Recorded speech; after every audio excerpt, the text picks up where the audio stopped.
Yo, yo, yo. What is up? Okay, I have to apologize for being late. I had some technical issues and I needed to get some last minute things done. And my camera looks a little off here. Don't like the fact that the top of my head's cut off. Yeah, that's better. All right, change the light up. Yeah, sorry, I'm kind of doing this on the fly because I didn't. I knew this was coming, but well, c'est la vie, right? It happens. So, welcome. I'm Sir Douglas, and we're gonna see a game. We're gonna see we're gonna watch along a game, the CFL game today, where a team of rank amateurs take on the Toronto Argonauts. Yeah. Of course I jest. Well, I mean, let's face it. The way these two teams have gone, you've got it's basically two polar opposites of each other. You have on one end the Toronto Argonauts, who are rather not the Argos. Let's start off with the Saskatchewan Roughriders. I mean, let's face it, they're ruling the roost right now. They're running roughshod, and they're playing excellent football. They are playing absolutely excellent football right now, and I've got no ifs, ands, or buts about it. You know, and there's no ifs, ands, or buts about it. Let's face it. Their whole thing is that they're going to go and try and win the East tonight, or not the East, the West. Sorry, why am I Eastern thinking? Okay. Sorry. I live in the center of the universe. What do you want me to do? Well, not entirely anymore. I'm just outside the center of the universe, but that's beside the point. Anyway, point is, Saskatchewan's looking to clinch the West Division tonight. Toronto, on the other hand, they're looking to they're trying to play spoiler, and they're trying to cause as much chaos as possible, because they're on the outside looking in. You have two teams, like I said, inverted records. Saskatchewan is at, I think 11-5, and Toronto's at 5-11. Not much else to say other than that. But, yeah. Like I said, the Argos are on the outside looking in. So, let's take a quick peek here at the depth, as we normally do on the program. We take a look at the depth chart. And we'll start with your 19. We'll start with the 19-time Grey Cup champions, the Toronto Argos. We'll start with them as we always do, the visiting team. And one thing you're going to notice. There we go. One thing you're going to see here is that there's look at the changes on the bottom here. There's an awful lot of changes, and as we know from earlier this week, Nick Arbuckle, he actually suffered a broken scapula, so he's out for the rest of the season, because he'll take a little bit of the offseason to recover. Wynton McManus, our star middle linebacker, he also has been working hurt, and unfortunately they've shut him down for the rest of the year. Chad Kelly, we know, our star quarterback, he's not coming back either, so they're going to start Jared Dagey tonight. So automatically I'm thinking, well, if we're going to win this game, it's going to be on the backs of the defense, let's face it. As we take a look at the chart here, we have Dagey starting as quarterback. Tucker Horn and Max Duggan are both in the lineup tonight. They might actually see some action depending on how this goes. Spencer Brown and Deontay McMahon still your running back. Wide receivers, you got Jake Herslow, Dave Unger III. Slot backs, Mackay Polk, Dejan Brissett, and Kevin Mittal. On the defensive side, like we said, no Wynton McManus, but we do have Isaac Darkangelo. He's actually pretty good. Your defensive secondary, Willie Drew comes back again, and Delonte Hood comes back in again. Jonathan Edward is obviously back there, so is Tyshawn Blackburn. Brandon Dozier stays at linebacker. We have Derek Parrish. Derek Parrish on the line with Ricky Correa, Jamin Pelly, and Andrew Chatfield on your defensive line. Now, taking a look at the Roughriders. Oh boy, they are coming at us tonight. To put it very mildly, they are coming at us tonight. Trevor Harris is starting. Running back is AJ Olette. Keyshawn Johnson, and Robustelli are your wide receivers. Kean Schaefer-Baker, Tommy Neild, remember him, and Sam Emelis, your slot backs. Casey Sales is back there in the corner. Jameer Thurman in the middle linebacker, and there's a defensive line. All like that. This looks like Benoit Marion's going to make a start. Brett Lothar will be kicking, so hopefully we can keep him. If we can keep him outside the 40, we might be able to allow ourselves to maybe hopefully watch Brett miss some field goals. Maybe, just maybe. But other than that, I mean, they're going to be out rolling Milligan and Sean Bain, so that's perfectly fine. There's a Joe Squared over there. So yeah, this is like I said, Saskatchewan's going for it tonight. Saskatchewan want to win this game. No doubt about it. They want to win this game. And like I said, Toronto just wants to commit as much chaos as possible. And there we go. So, now one thing you'll notice, I've started the stream a little bit later tonight. Well, I mean, it's pretty obvious why. As I find myself derping around way too much. As we wait for the game to begin, I will be watching this on my phone. As I do for these live streams, I watch a game on the phone, and hopefully, I'm trying to make sure that the sound doesn't really get picked up on the speaker here.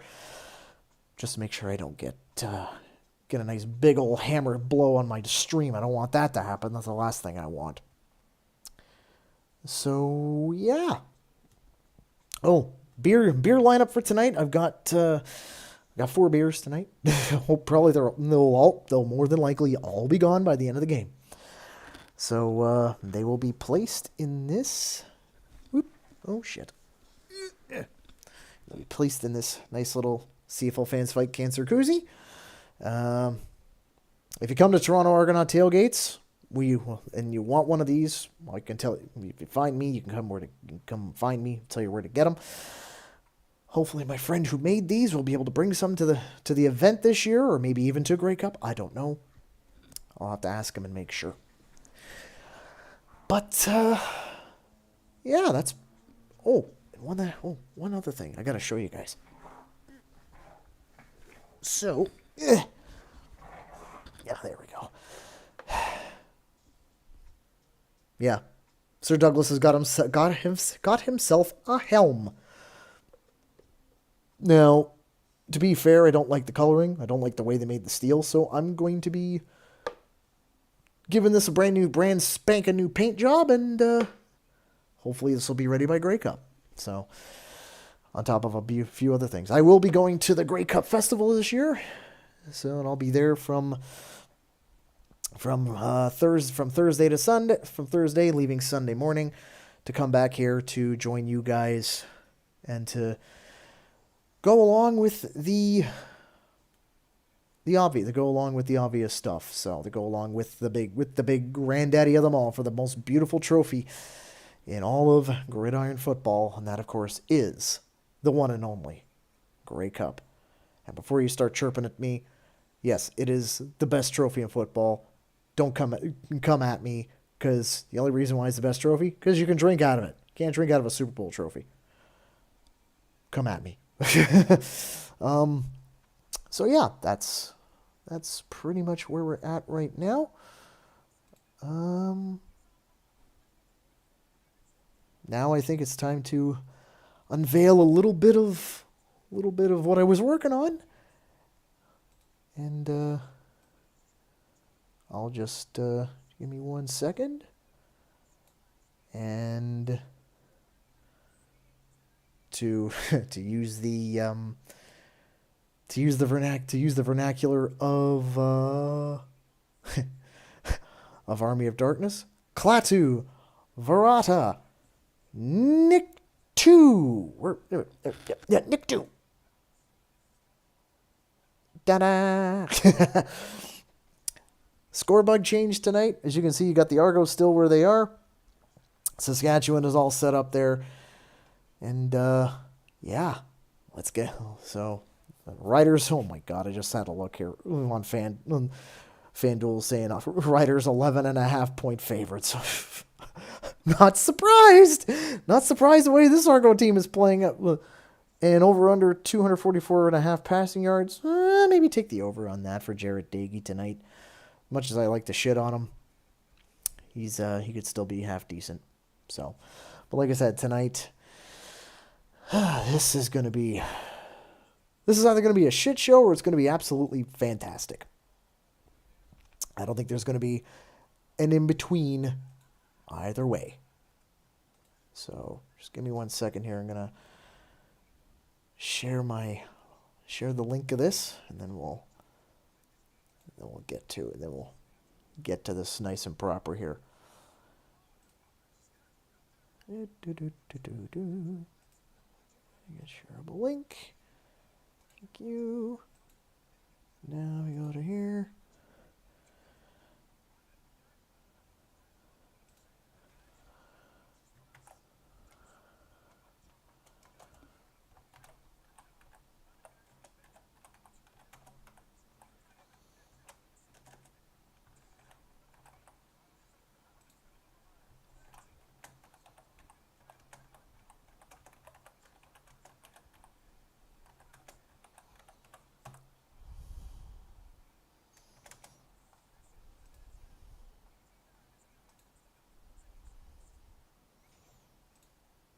There we go. So that's now shared onto the sky of blue and the sea of green.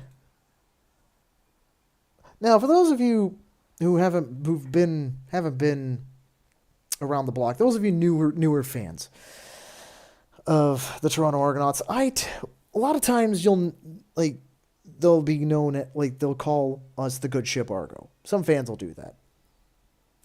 The only thing is, sometimes, depending on the season, we don't know what kind of naval vessel we're going to get. Some years, it's a mighty battleship. Other years, it's a garbage scow that's on fire. Some years, it's the Titanic. 2019, I'm looking at you. Hashtag Corey Chamberlain is a hack.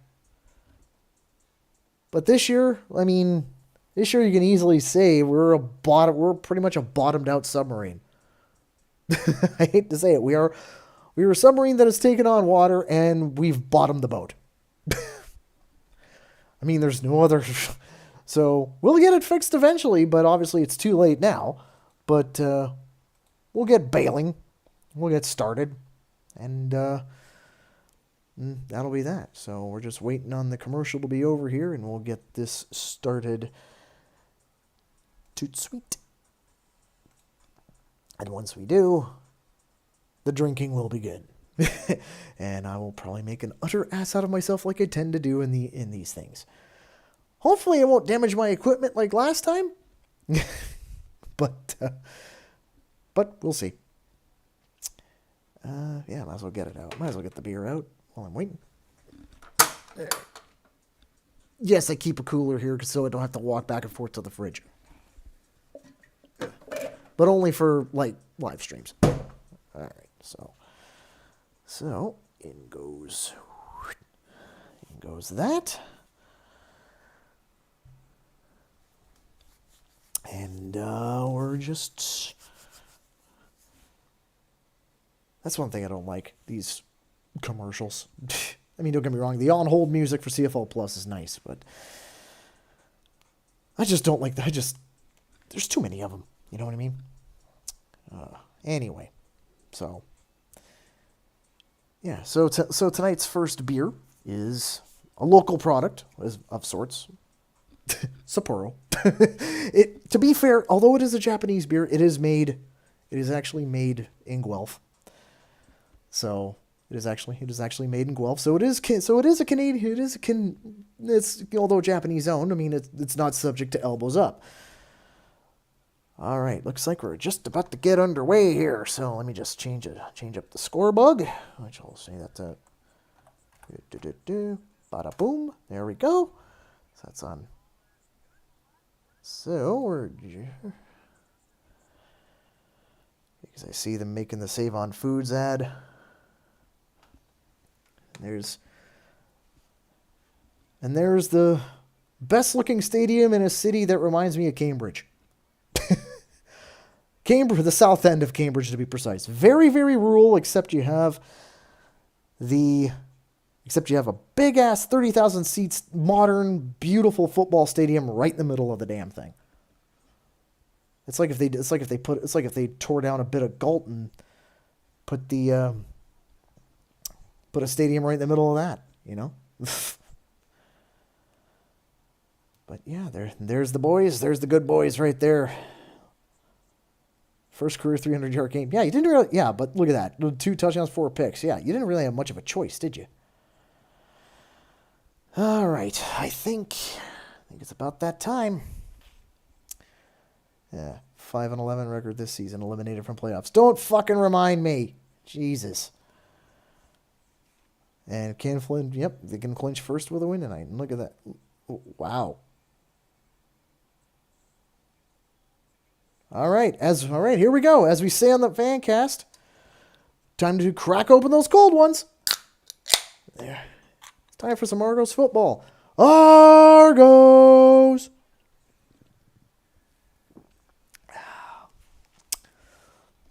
They're ready for kickoff. Here we go. Kicks away. Short kick. Trying some trick nonsense already. Picked up by Janarian Grant, and he just skives off into the Saskatchewan bench. For the Argos to take over. Take for the first series of the game. Now, is it just my phone, or is it looking kind of dark in Saskatchewan? I know it's night, but looks a little darker than normal. Or is it just me? I don't know.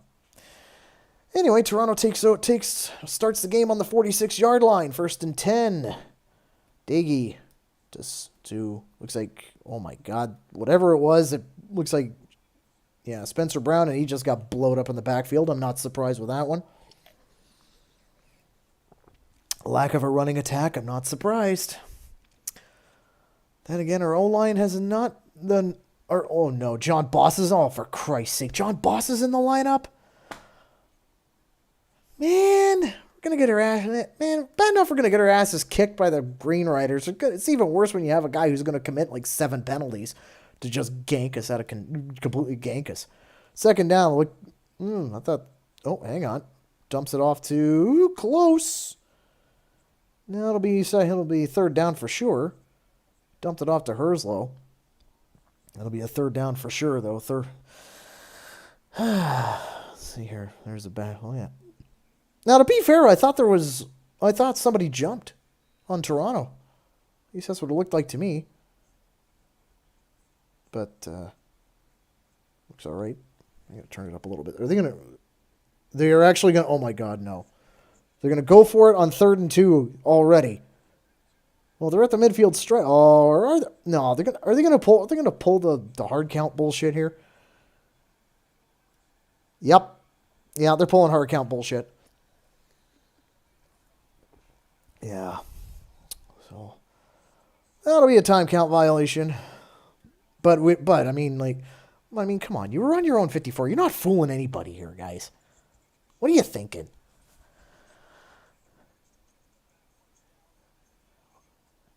And now you get to kick it to get to punt it to a very dangerous return man of Mario Alford. Oh, by the way, Aussie. Oi. John Haggerty set to punt the ball away.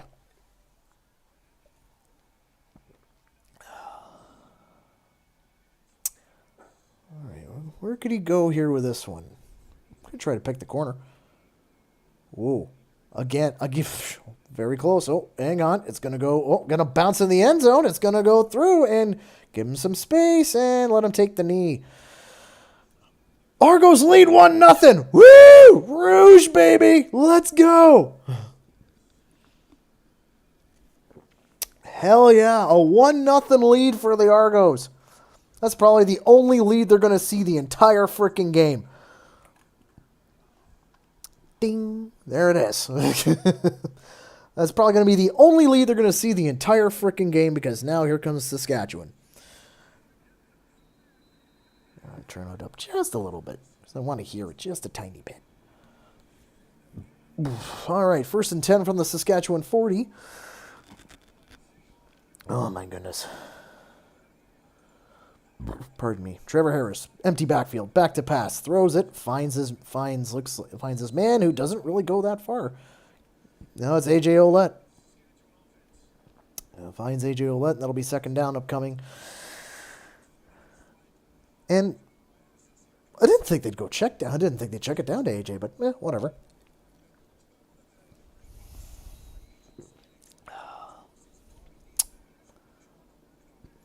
Got a couple of friends over there tonight, lucky bastards. 2nd down and 6 on the Saskatchewan 44-yard line. Looks like single back here. AJ going out. Oh, flips it out to a man. He gets the 1st down and then some. Oh my God! And he just speeds away. And my goodness, what a wow! Way to make our defense look like absolute clowns, Sam. Thanks, bud. Appreciate that. I thought we're supposed to be like the Argos are supposed to be all chaotic. You're supposed to be chaos, not getting punked like this. Got him right in the middle, and he just turned on the jets, and yeah, Dark Angel who didn't have the speed to catch him. To be fair, went with one leg might not have caught him either. To be fair. Red zone for Saskatchewan, 1st down. 10, AJ Ouellette doing AJ Ouellette things. Gains about 3 or 4 on that. It'll be 2nd down.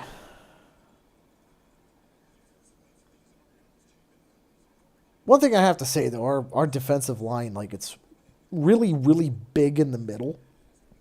I don't think I like that too much. Another thing I have to say is the man on the left, Jason Shivers, kick him to the fucking curb, please. Please. Kick him to the curb. He's not that good. He's not that good of a defensive coordinator. 2nd down and 6.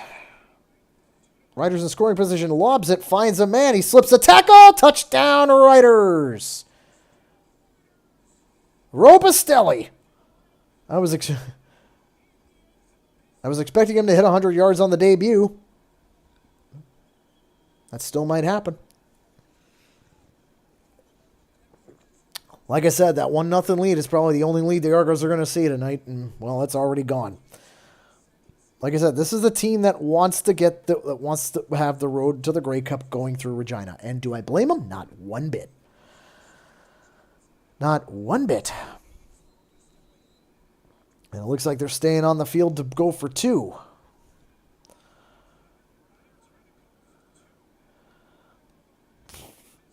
And no, I'm not singing the Riders song. Once they get Super Chats involved, then we can start getting into that kind of stuff.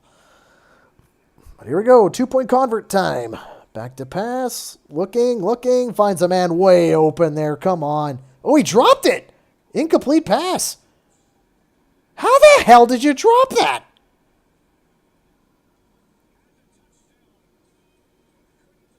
I mean, you're able to squeak by one guy, but good Lord, how the hell did you drop that? So it's only a changing the score here. There we go. A 6-1 lead for the Saskatchewan Roughriders. Any Argo fans watching? Are you shocked? I'm not. And I can see it getting worse from here. Like I said, they gotta kick Jason Shivers to the curb. I'm sorry. They have to kick him to the curb, man.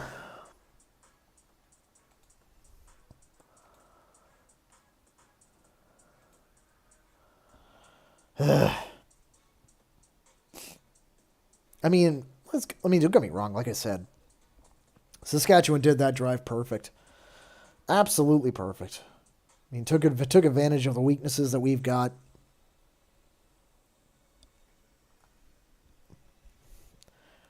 Meanwhile, as we get ready for Toronto's next 2-and-out.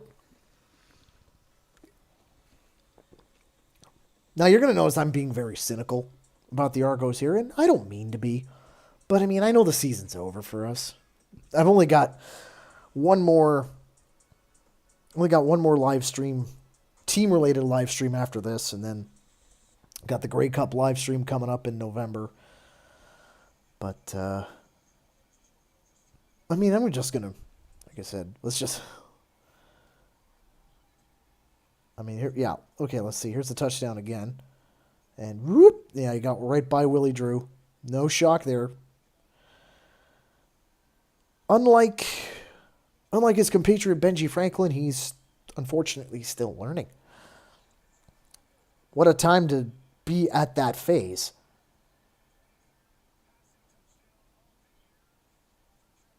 Seriously, honestly, I honestly think the stadium's a lot darker than.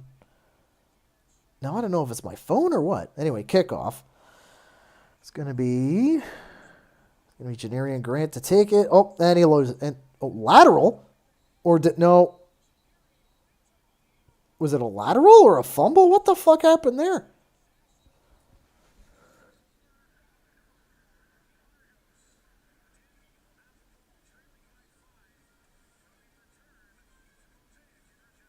What the fuck happened there?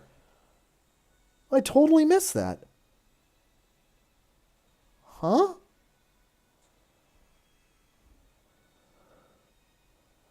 It looked like either a fumble or an attempted lateral or something. Either way, what the fuck? Huh? I'm just confused right now. I'll be honest, I'm just confused.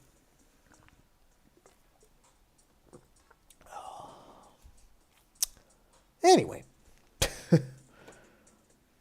It's still early. Argos are going to get the ball back for their 2-and-out. Yeah, I said it. Like I said, I'm not confident in Jarrett Doege at all. I mean, when it comes to average yardage, he is I think out of all the starters, he's got the lowest average yards per play. I think he was around 6.5 when most starters are pulling out 8 or 9. So, I mean, I know Nick Arbuckle was pulling out 8. Bo was pulling out 8. Think Vernon Adams out in Calgary, he's pulling low 8s and high 7s. Thereabouts. There are certain targets you need to hit in order to be at least in my books, to be considered a starter, and Jarrett Doege just isn't doing it. Like I said, I hope we see Tucker Horn later. I hope we see. Okay, here we go. Here's a replay. What the hell happened? So it looks oh fuck. Whoops. Okay, so Herslow got it, fumbled it, kind of pinballed around, and it went right into the arms of Janarian Grant. Fuck my life. First down and 10 at the Toronto 46. Spencer Brown. Yeah, that he did better than his last run. He got a few yards on that. Will be second down upcoming. But still cheap. That was that's a tiny bit scary.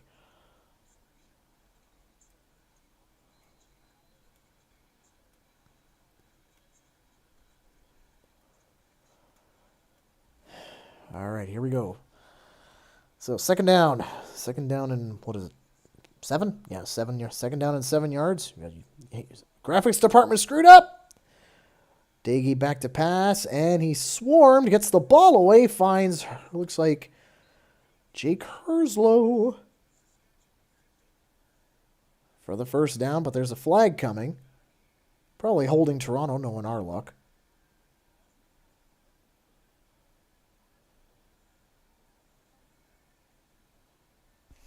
Well, we got the young kid. We got the young kid McInnes reffing tonight. Looks like it's going to be against Toronto.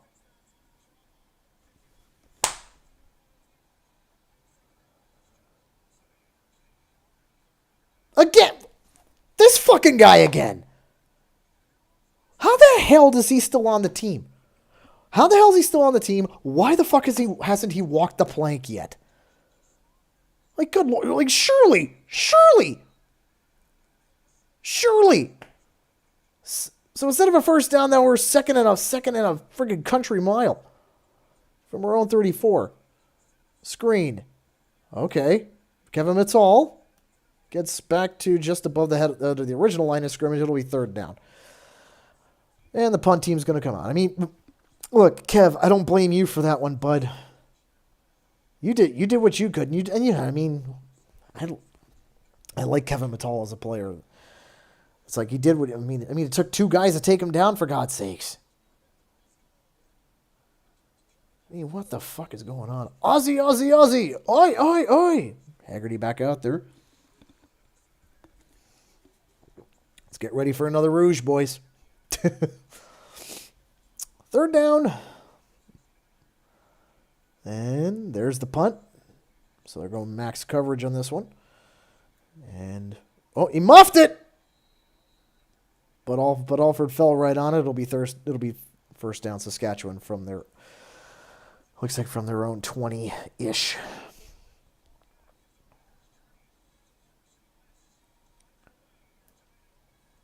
I called it, though. It was another 2 and out for Toronto. Not surprised. I mean, it shouldn't have been. But no. John Boss had other ideas. Fucking Momo. I'm just going to check something to make sure that it actually was him.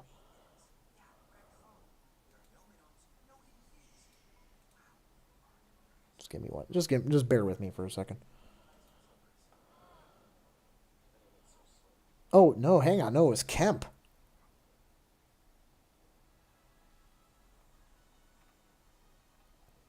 Okay, it was Kemp. It wasn't John Boss. Either way, he shouldn't be on the team. Boss shouldn't be on the team. Kemp, who knows? I have no idea.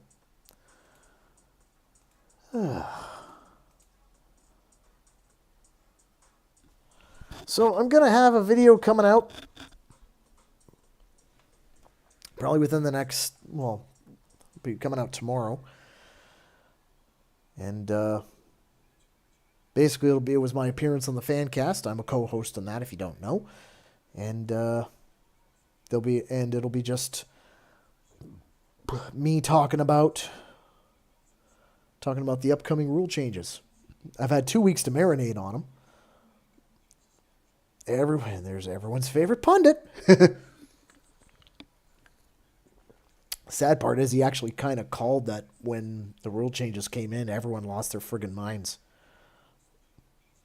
I think there's still a collective amount of people that are still losing their minds over this.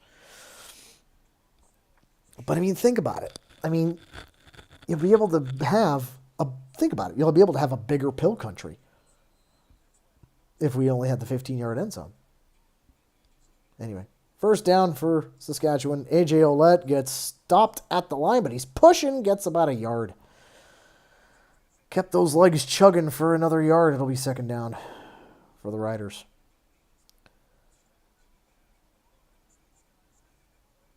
Like I said it before, I'll say it again. I still think these obsidian green jerseys are sexy as hell. I still think that. I can picture it now. Toronto doing something like that. A nice dark midnight blue with electric light blue lettering and numbers. Think about it. I think it would look badass. 2nd and 9 for Saskatchewan. Trevor Harris back to pass over the middle. Incomplete. The man whom I stand for, Derek Sluka in there to break it up. And it'll be third down. Punt team coming out. Oh, he was taking on Tommy Neal, the former Argo himself. Nice little swat. Perfectly timed swat. Oh, good evening, Maverick. Tough start to the game. Well, I mean, we kind of expected this. No Wynton McManus once again. No Nick Arbuckle, no Wynton McManus. Not shocked that we're in this hole. Looking out. Oh, punted away. Gets to it, but it's going to bounce out at the center stripe. Oh, they're called marking at the 50. They're marking at the 54. Okay, so first down, Toronto at the 54-yard line upcoming. WestJet, official airline of the CFL. I'm actually going to be using them soon. In about 5 weeks or so. Looks like someone's got to replace some of the lighted signage there at Mosaic. And here we go. All right, so Toronto takes over at their 54. First and 10, Jarrett Dagey. Empty backfield, back to pass. Scrambles out a little bit, throws it on the run, finds a man. Well, he dropped it incomplete.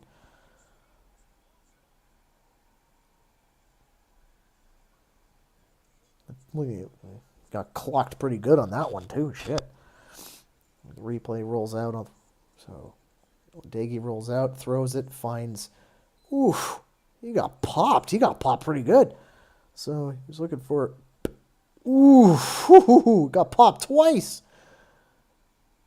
Was that Dejan? I think there was Dejan Brissett who got popped there.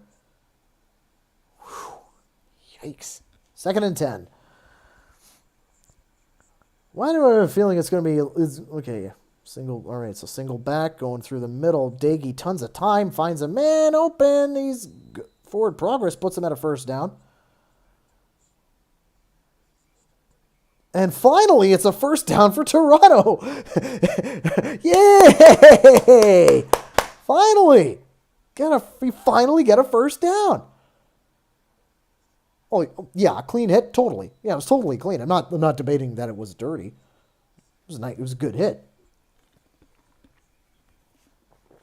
Ugh. So, Saskatchewan 46, first and 10. A little bit of false start. Looks like they're going bunch formation here. Gives it to... What do you... Bro, what were you thinking there? Good Lord.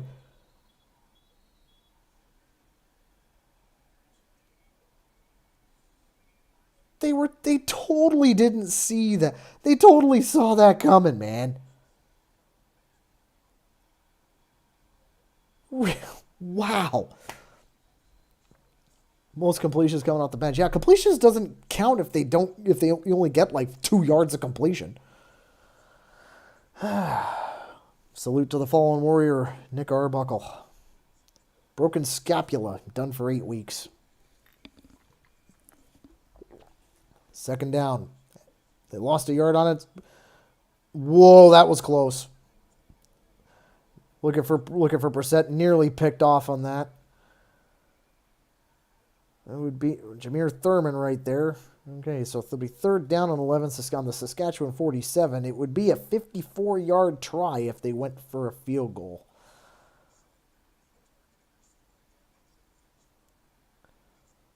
Dude, he cut that perfect.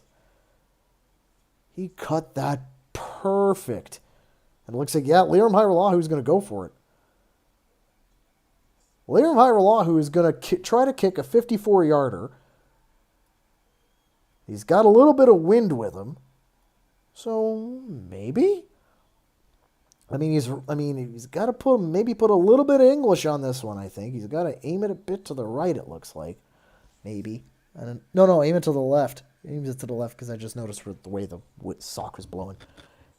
Okay, snap, hold, kick is up, and it is good!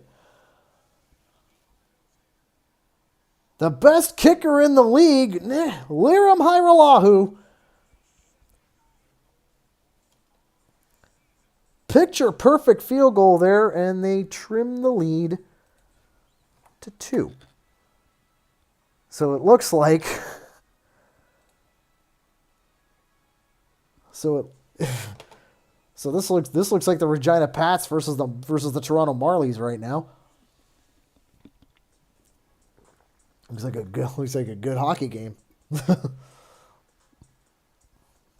So we're still in the first quarter, thankfully. Don't need to crack open my next can yet. Ugh.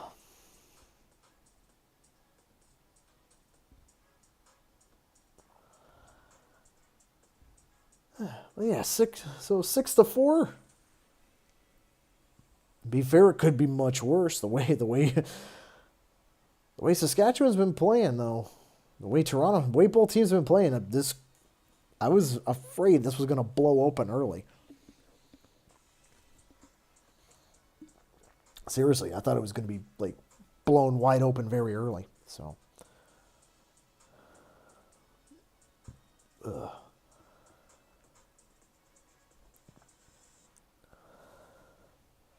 So we got the on-hold music as I look at Wint on CFL Plus. Oh man, I still can't believe that Wint McManus was shut down for the season with a groin pull. Looked like it might have been a groin pull or something, some sort of groin injury. And then we find out that he's had MCL issues all season long, and the man has basically been playing with one leg. And the man was pulling off the stuff he was pulling off with one leg. That's spectacular.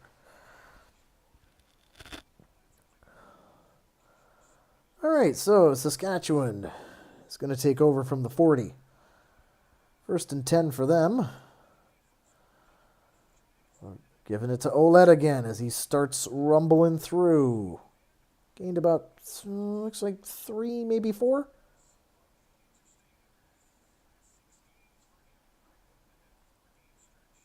We know AJ's good for at least that much per snap.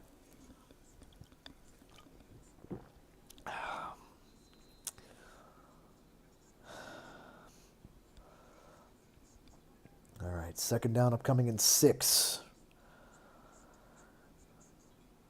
3 for 5, 66 and a touchdown. Yeah, that sounds about right for Trevor Harris. So empty backfield. He's back to pass. They're gonna get to him. Did he drop it? Did the Argos get it?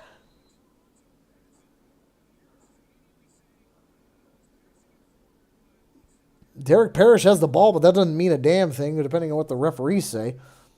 They're in a...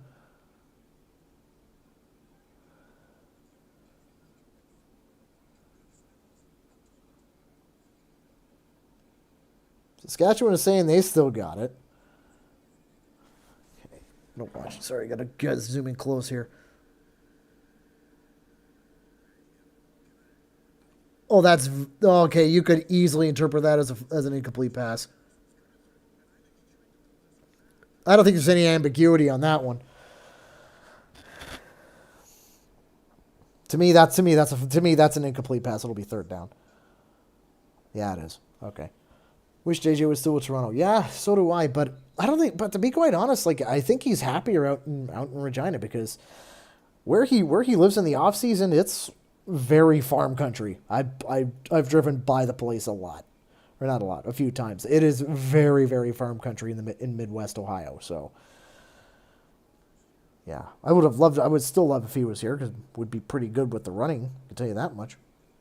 Punt the ball away, and that's going to bounce and just drop dead at the 27. Here comes Janarian Grant. Escapes one tackle. There's going to be a flag on the play. So, probably some sort of illegal block or something against Toronto. We'll be going back 10. Britt Dort.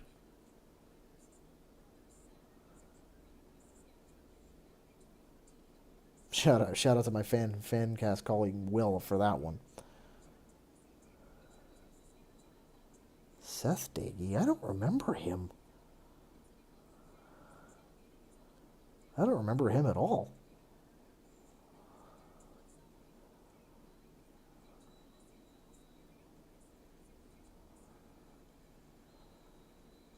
Anyway, from the Toronto 22, 1st and 10.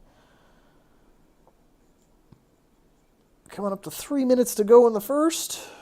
A long way to go. See what happens here.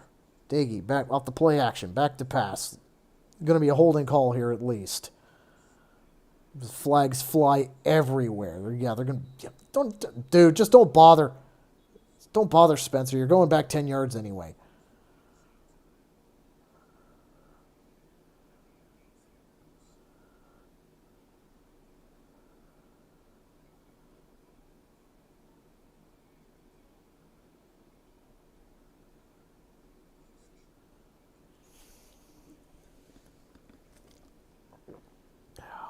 It's very, yeah.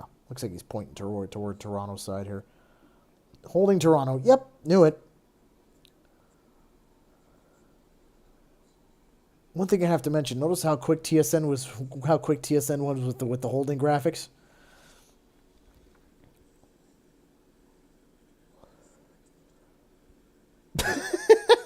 Nice one. Nice one. You just grab onto him and dump him to the turf. Yeah, too bad you can't do that, bud. 1st and a mile. Anymore, you could be in the shadow of your own goalpost. Diggy launches it deep, finds a man. He's got it. First, close to a first down if it's Dejan Brissett. 2nd and 3 upcoming. Yeah, that's better. Yeah, that's your longest completion of the day.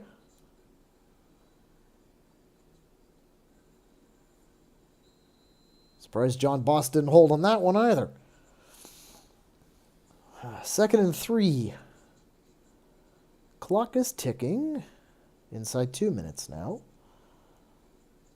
Changing the score bug soon.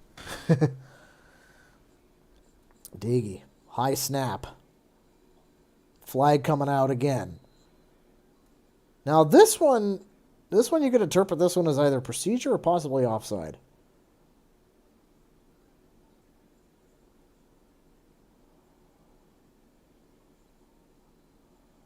Saying it's declined, whatever it is.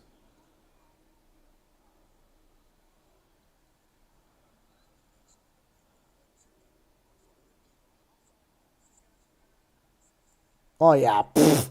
Yeah, offside. Thanks for the free first down, Junior. Would have gotten it either way, whether we take the penalty or not. So, first down, Toronto. Manhandled that he was. Let's see what they got in the bag of tricks here. I know I'm just about out of beer. Keep in mind the first one. So first and 10 for Toronto again, for this time from the 35. Daggy. Run pass option to Kevin Mittal. He's running. He's got no help. Oh my God, he got blowed up. Whoo-hoo! Mittal got blowed up on that one. He didn't have any help at all. I mean, you got Herslow back there. He got steer-ridden to the turf. Like, come on. And then look at this. Bada boom. Clean as a whistle.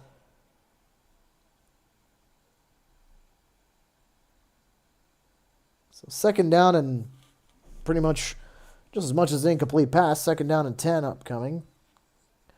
Empty backfield now. Daggy back to pass. Looks in. Finds a man. Gets hit again. Another hard hit. It'll be for Dave Unger the third. It'll be third down for Toronto. So the punt team's probably going to come out here. I mean, Saskatchewan's bringing the leather tonight. They're looking scrappy. Saskatchewan, we're wearing the wrong shades of blue here. Ease off the throttle a little bit, guys, please. Aussie. Oi. Haggerty. Off the side. Looks like it went off the side of the foot there. Alford picks it up inside the 15, and he just goes out to end the quarter.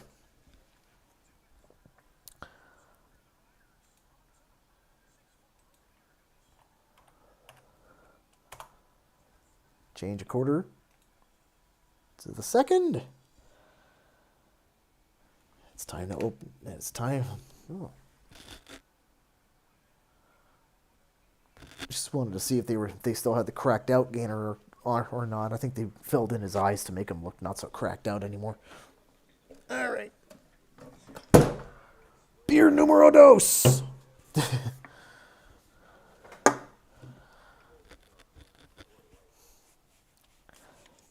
Into the CFL Fans Fight Cancer Cozy.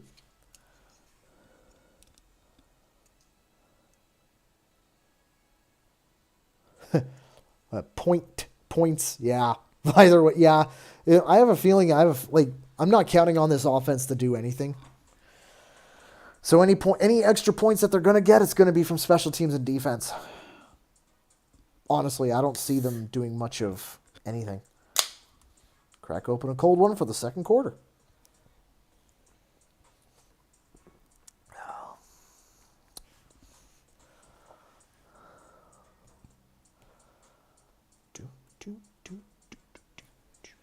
As we get the on-hold music.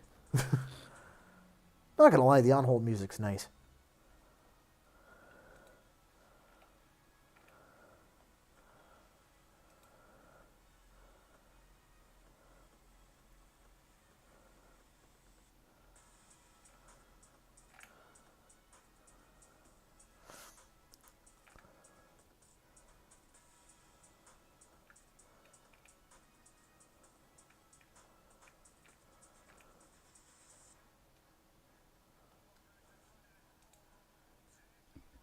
All right, taking a look at the stats.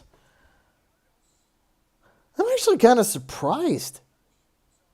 That, well, okay, why is the stadium on fire? Someone tell Dwayne Ford that the stadium's on fire. But anyway, I'm actually kind of surprised that Saskatchewan has to rush the ball more. But I mean, when you're trying to get through Ricky Correa and Jamin Pelly, I can understand that's a bit of a challenge.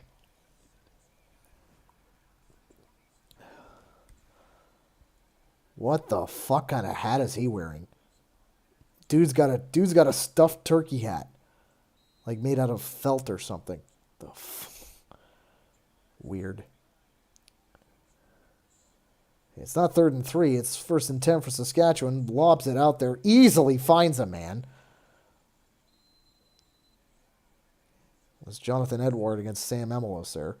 Or no, sorry, that's not Edward. It was somebody else. Either way, it's first down Saskatchewan.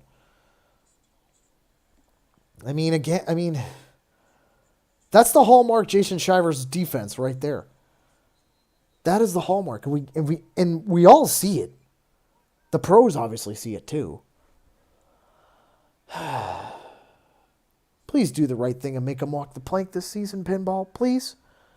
I know he was around when you were around, but when you were like coaching or GMing or something or whatever. But again, wide open again. Like, how much more open do you need to be? Like, what is going on?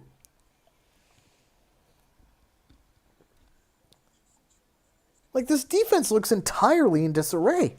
The secondary looks entirely in disarray. The front seven looks good. But the secondary, and now just for the record, Iben is in charge of the front seven. Shivers is in charge of the secondary. That's why you're seeing blow-ups like this. Like, good Lord, man. 1st and 10, Saskatchewan again launches it to, finds a man on the 50. Doesn't get much further than that. Who is that? Oh, and he's slow to get up. Oh, he's limp. Looks like he's limping a little bit. Yeah, just get off of there. Get off of there, Keyshawn. It's all right. Trust me, brother. They won't need you tonight. Save yourself for the game against, like, ooh, looks like he just stuck his foot in the turf. Ouch. Ouch. That's a strained ligament. Hopefully he'll be all right. 2nd down and 7. Harris finds a man in the middle again, and it'll be 1st down as the Dark Angelo can't haul him down. It's good old Shaken Baker. He's back in the lineup for the. He's been hurt a lot. He's been hurt a lot this year too. Yeah, Dark Angel just couldn't hang on. He had him behind. He had him behind the first down marker, but he just couldn't hang on to him.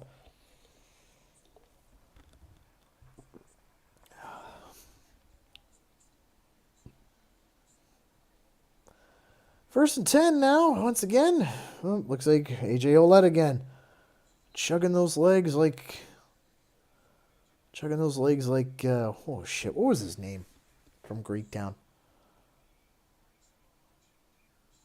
Shit! What was his opponent's name? I can't remember what his opponent's name was from Greektown Wrestling, but chugging his legs like he's putting him through a table. 2nd and 7 for the Roughriders from the Toronto 35. Easily in Brett Wather's field goal range, in my opinion. It would be a 42-yard attempt if they don't get anything here. Empty backfield, quick drop for Trevor Harris, and he gets close. It'll be 3rd down and 1.5, possibly 2.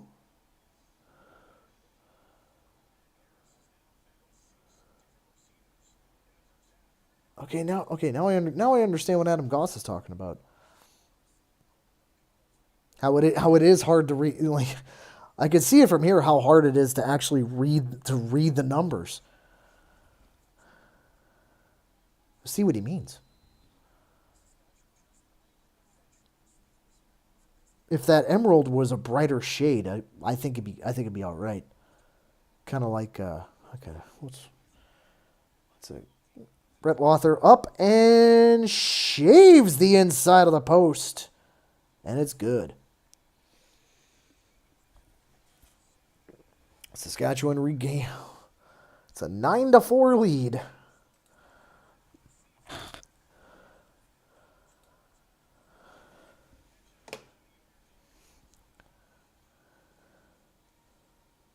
Yeah, we need more of that. You just showed a replay of. Just showed a little package of Jake Herslow. Yeah, we need a bit more of that. To put it bluntly.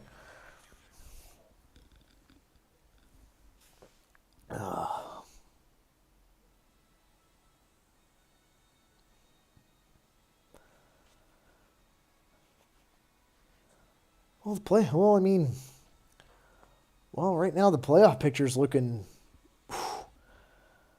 kind of close out into.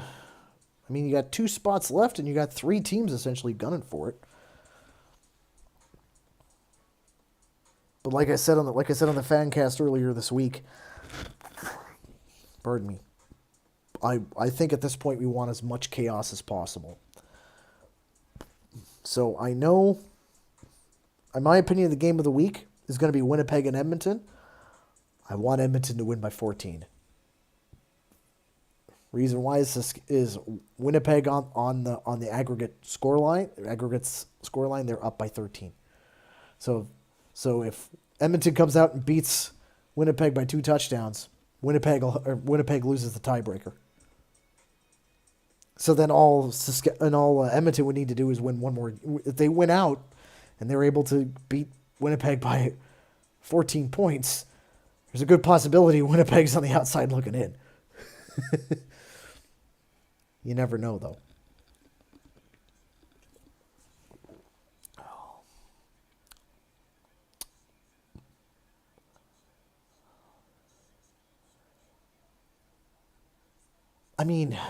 They're showing Jake Herslow. They're showing a little thing about Jake Herslow's touchdown catch streak, and you know what? He's been a great pickup for Toronto. Absolutely fantastic pickup in my opinion. 1st and 10, Jarrett Dagey. Spencer Brown going to the outside. He's actually got a first down here. We actually got a first down on the round. I'm shocked. Utterly shocked. To quote my buddy Adam, it's a first down, Argos. I'm going to miss hearing that voice for the next 10 months. At least. First and 10 now, Toronto 51-yard line. Single back. Spencer Brown again, cuts to the outside again. He's got a block, and he gets some good yardage on that again. Be second down and looks like second and inches. Huh. Who'd have thought that running the ground game when your quarterback is shit actually is a good idea?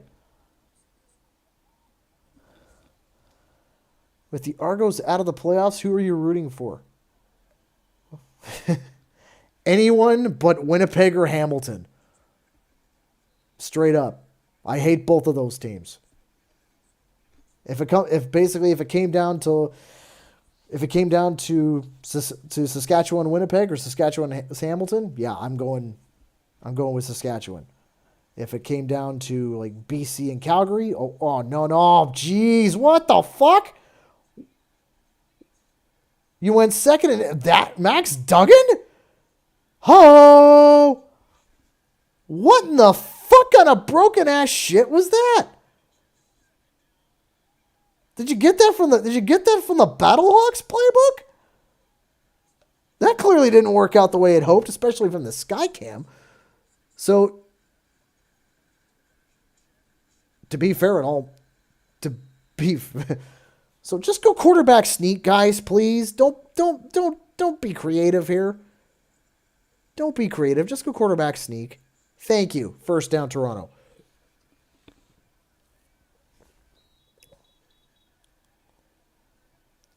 He got it. There's no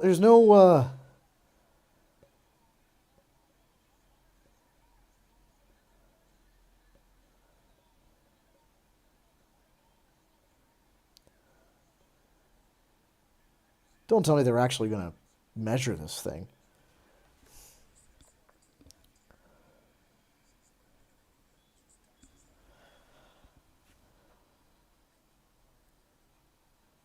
Oh, we got an injury here. That is... Oh, he just came back to you. That's Dylan. It looks like Dylan Giffen. He looks like he just came back. Well, here's the thing. Like, I didn't follow the UFL. Here's the thing. I don't follow it religiously. Like I follow all codes of sports ball. I'm very much an NFL agnostic. I'm a UFL agnostic, but I like watching the games. Same thing with rugby, both league and union. I love watching Aussie rules if I can find any of those without getting spoiled. Same thing with I love hurling as well. Like I love all the weird sports. But I mean, like, I'll definitely follow the all codes of sports ball. But when it comes to the UFL, it's like, here's the thing. I actually went to a couple years ago. I went to a USFL game when they were in Detroit. I think it was New Orleans and Philadelphia. It was actually really funny because we were there to support McLeod Bethel Thompson at the time. And it was funny because Liram Hiralahu was playing for Philadelphia, and he recognized us right away. He said, "Hey, Argo jerseys." So that was actually, the game was kind of meh. The atmosphere was kind of ass. Yeah, well, yeah, that's where the Panthers played. But remember, this was the USFL, so this was back when they were doing the hubs. So, and Detroit was one of the hubs.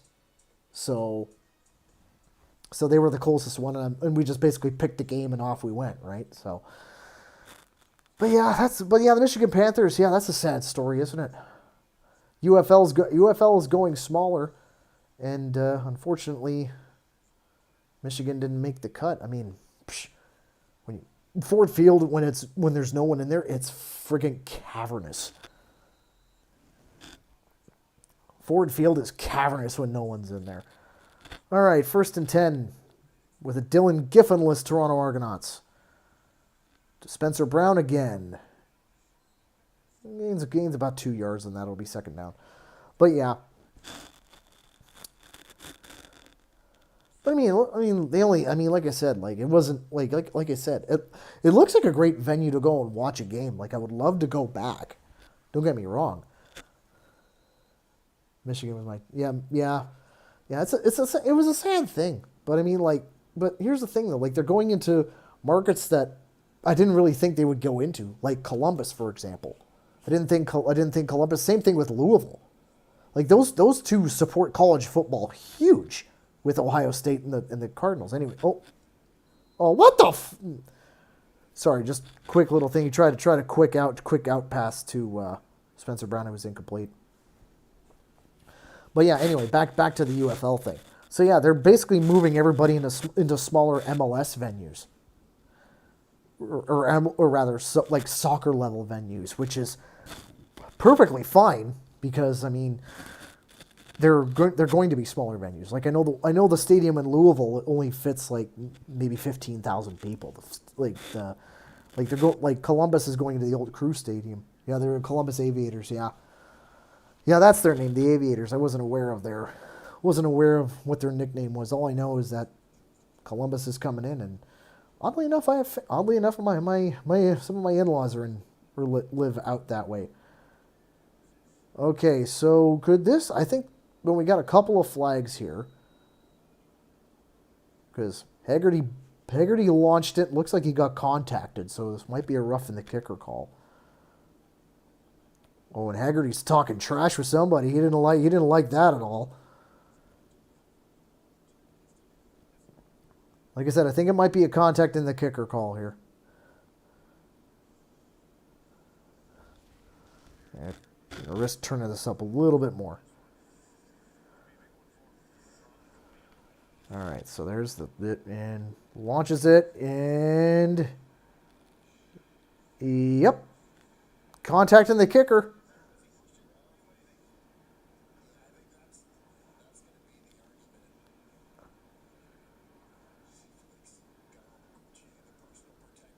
Don't get me wrong. Baron Miles and Noel Prefontaine, that isn't, but still, you can't do that.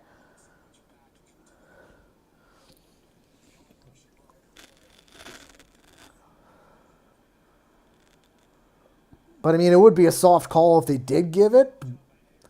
Wouldn't? Are they actually saying he dived? Way to infer that he was diving, guys. It should be a flag. Yeah, I agree. This should be a flag by letter of the law. Some referees go by letter. Some referees say, maybe not this one. Depends on what uniform they're wearing. I'm looking at you, Andre Prue.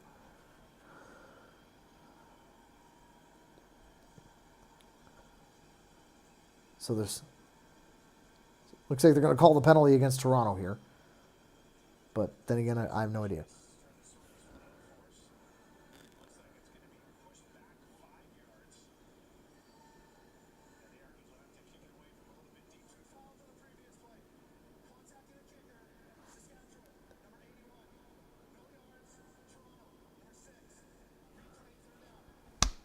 No yard. You gave him no yards on that? Oh, man. So they correctly called it, but they also called the no yards, which unfortunately pushes us back 5. Which pushes us back. We gained 10, but lost 15. So Haggerty bombs it out again. Aussie, oi, oi, oi. Alfred on the run, and he just gets stopped. Runs into a wall by the name of someone I can't see. See, now why does the stadium look that bright? Stadium doesn't look that bright in the broadcast.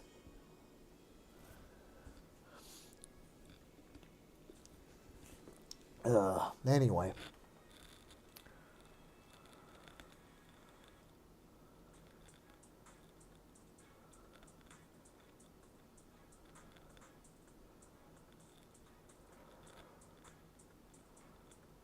Oh, boy.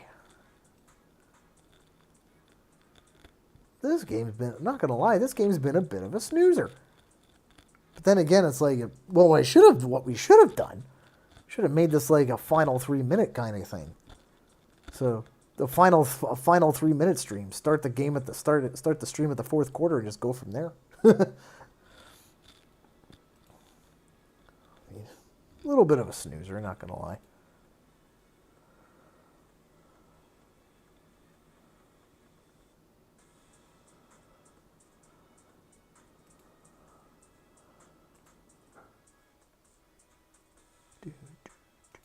As the on hold music plays.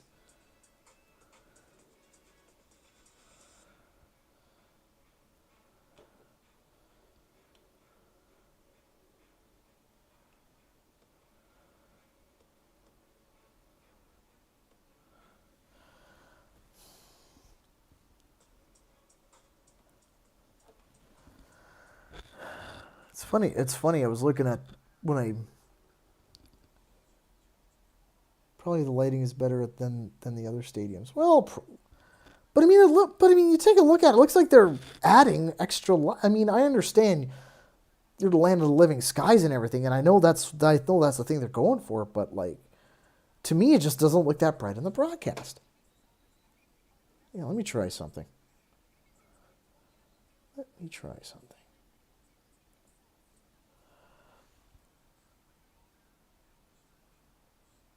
Okay, maybe. All right. I was just being dumb. I needed to turn the brightness up on my phone. Trevor Harris back to pass, launches it. There's going to be a flag coming out here, so this is coming back.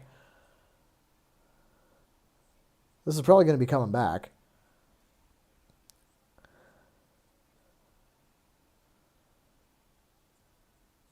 Or not. Illegal contact on receiver. Thanks, guys.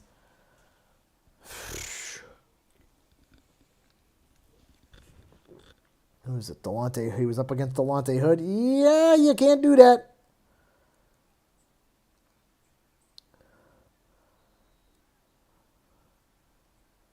Yeah, you can't do that. Saskatchewan doesn't really need our help out there, do they?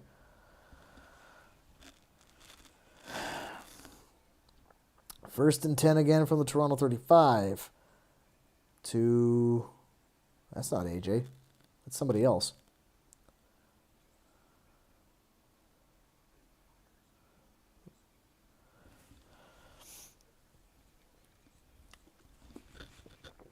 Although it's kind of funny because, I mean, I don't know, like, whenever I watch a Red Blacks game, especially lately, I don't know why, but I'm noticing that their turf looks grayed out.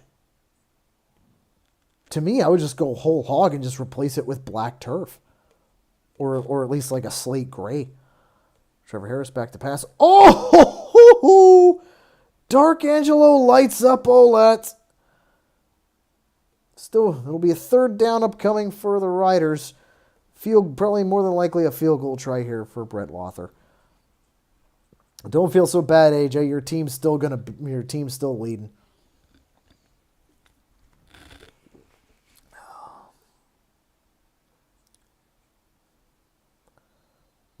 Brett Lothar into kick. He already made one from 37 tonight. Barely. Not going to lie on that one. Snap, hold, kick, and it is. This one's no mistake. This one's good. 12-4. This is like from the Jays game the other night.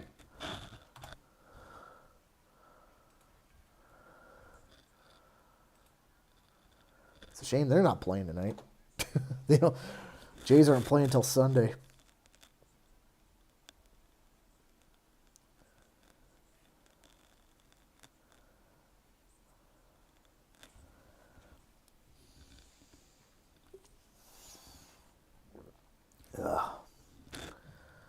So Toronto takes it from their 40 for their tune-out. I'm not confident in these guys anymore. But then again, I don't care. The season's over for me. First and 10. Daggy back to pass. Was in trouble. Finds an outlet. Whoa! What was that?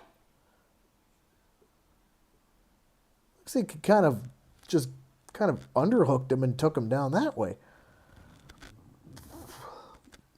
Oh, that might see us getting Tuck. That might see Tucker Horn in the game after that.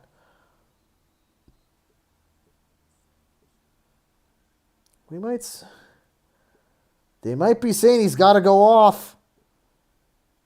Yep, he's got to go off for concussion. You got to go off for concussion protocol, dude.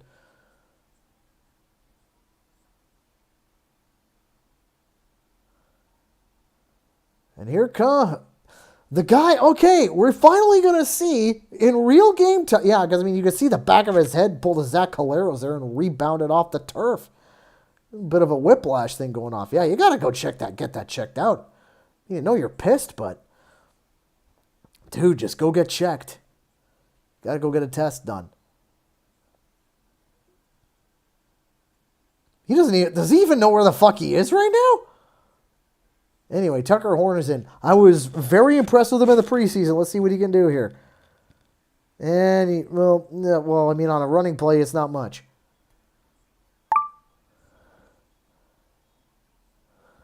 Turn that off. Third down, got nothing on that, so you're just going to see kicking team.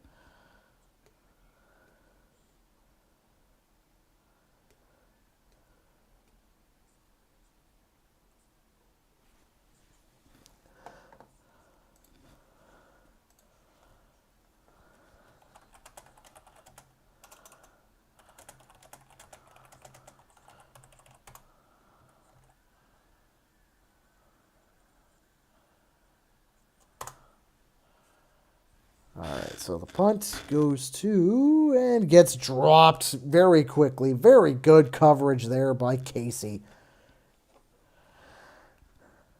Very good coverage there by Aaron Casey. Excellent. Good job. Yeah, it was a hard knock to the back of the head. Yeah, considering that's what took Zach. Don't show this again. Fuck. Drink!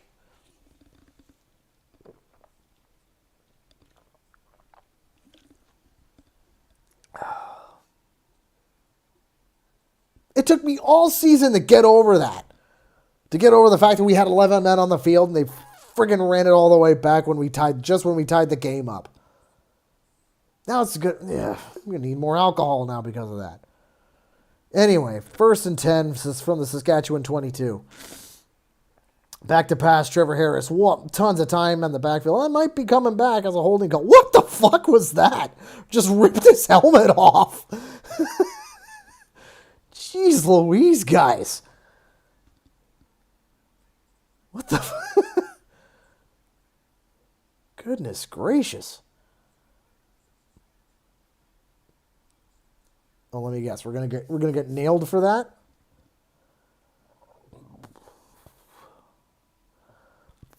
Yeah, looks like it'll be 3-minute warning anyway.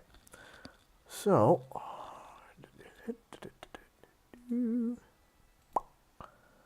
see if that pops up right. Yep, cool. It popped up the way I hoped.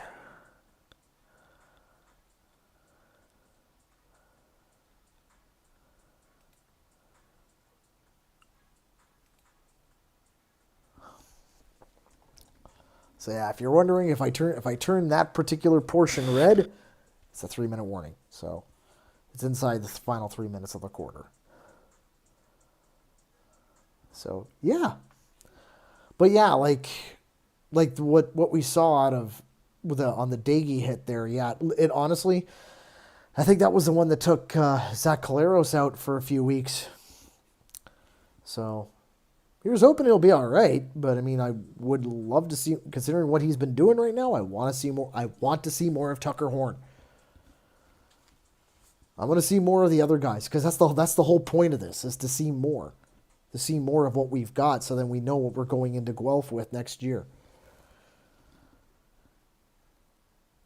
I just realized it's going to be an awful long time before we see our team again in Toronto.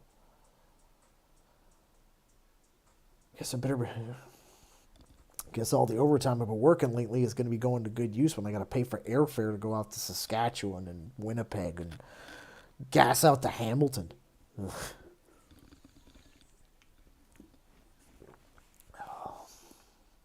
All right. 3 minutes. We're inside the final 3 minutes. Inside the most exciting 3 minutes of football. Well, the second most. Okay, so it was a holding against Saskatchewan. It's first and a mile. Let's see what they do here. Nice tackle there by Toronto. Be second down. After a half decent gain by Saskatchewan. Like I said, I now understand what Tommy kneeled, of course. Former Argo trying to show us up. Dick. But I mean, I get it. They, like I said, they want to win. They want to win the West. They want to win the West here tonight. I don't blame them at all. Second down, that's going to be offside Toronto. So a free play here. Incomplete pass. Yeah, nice way to stop it, but too bad it's all for naught. Don't be complaining. It wasn't your fault. Don't be complaining. It was the defense jump. The defensive line jumped. But I bet there was like 2 penalties on the play, so they're going to decline one and accept the other. That's probably what's going to happen here. Meanwhile, Coach Dinwiddie is absolutely fuming. And Coach Mace looks calm as a cucumber. He looks as cool as a cucumber. Kind of does look like a cucumber. So, offside Toronto. Yeah, penalties declined. And we get called for PI. Thanks. And it's a spot on the foul. Oh, for fuck's sakes. Now, I mean, here's the thing. Ryan Dinwiddie's been friggin' fuming all season. And I don't blame him. Not one bit. But, I mean, these are kind of decisions that you were making. That he made, though. Oh, that's borderline. Either way, it's a first down to Saskatchewan here. Ryan, don't challenge it. If you challenge it, you're not gonna win it. First down Saskatchewan, so gives it to AJ Ouellette, who's got a good seam there, but he got taken down. Gained about 5 or 6 on that one. It'll be second down Saskatchewan. AJ's not happy with himself tonight. I don't blame him. He's not getting the yardage he normally gets. I mean, they probably thought without Wynton McManus, his team would have been a pushover on the run, and I'm surprised they haven't. I really am surprised Saskatchewan hasn't ran more. Might see a change of that in the second half, but we'll see. Second down, back to passes. Trevor Harris lobs it out there, finds a man, and you have one side saying in, one ref saying in, one ref saying out. The ref ultimate decision is they're saying it's inbounds, but let's see here. Don't mind me. I'm going to zoom in on myself. So there's the play. There he goes. And ooh, I think you're right. I think he was out of bounds there. They let it go. You're right. It looked like, from that angle I saw, it looked like his foot was out of bounds there. This will be the definitive angle right here. Ooh, I think he got, actually on second thought, I think he got in. You only need 1 foot. Oh, you can't see anything from that? Yeah, his foot's in. You only need 1 foot in Canadian football, and that's the foot that got planted.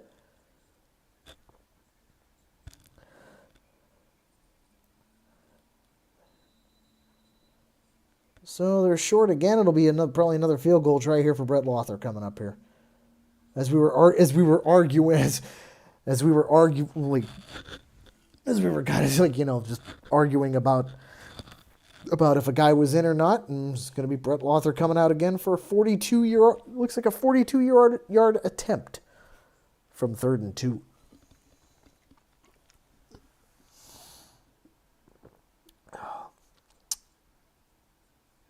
Well, it's 5 yards extra on this one. Or 44, sorry, my bad. My math is off. I forgot it's 7 yards back from the line of scrimmage for the snap, hold, kick, and good. Saskatchewan now starting to rack up the points here. It's a 15-4 lead. As we now have another look at as everyone's favorite pundit.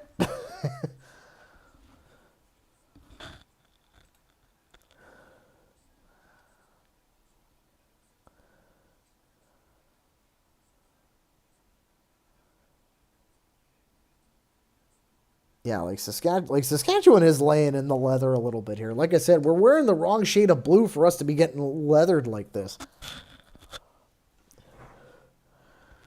No offense. So, Toronto will take it from the 40. And gets about 5 on that play. It'll be 5 or 6. It'll be 2nd down. 7. Okay. Yeah, I don't think Jared Dagey's long for this game. I don't think he's long for I think he's done.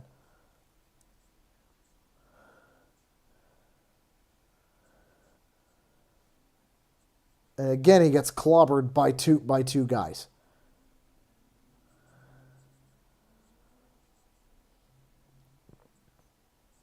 I honestly, they should be pulling him right now. I honestly think they should be pulling him. Well, thanks for the pass. Thanks for the rough on the passer, dumbass. But still, though, like, again, now we're gonna see what now watch. 3 run plays. Tucker Horn's going to come in. 3 run plays. Just watch. It'll be 3 run plays. I'm telling you right now.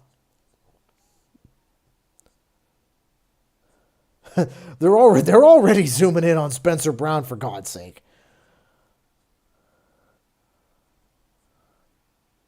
Come on, let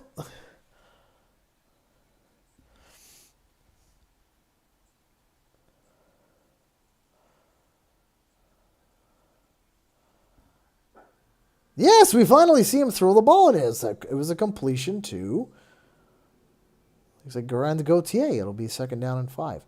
Yeah, I like him as he has no filter, but still suggesting to change some things. Can see if I'll probably lead to the unintentional rule changes. You know,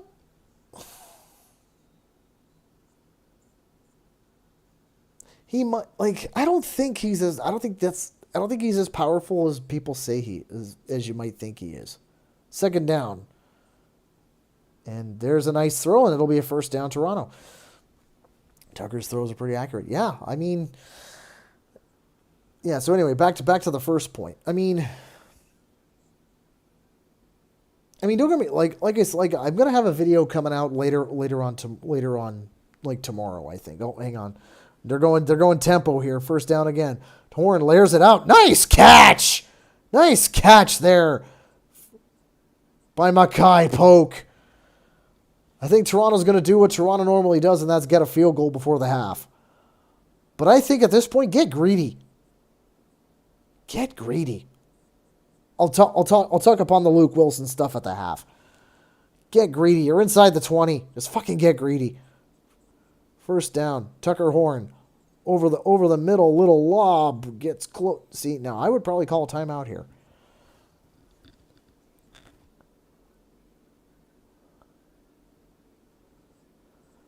I don't know if I would call it. Actually, you know what? No, on second thought, I don't know. We only get 2 timeouts, so I don't know. Cue up the Sonic Drowning music. Get maybe 1 or 2 more plays off here quickly. Horn looking for end zone and couldn't find anyone. It'll be 3rd down. So, yeah, it'll be a field goal. It'll be it'll be what they do. It'll be what Tucker Horn's got to come on. So it'll be what the Argos have done all season long, and that's get it in field goal range for Liram Haiolahu to ultimately kick a field goal.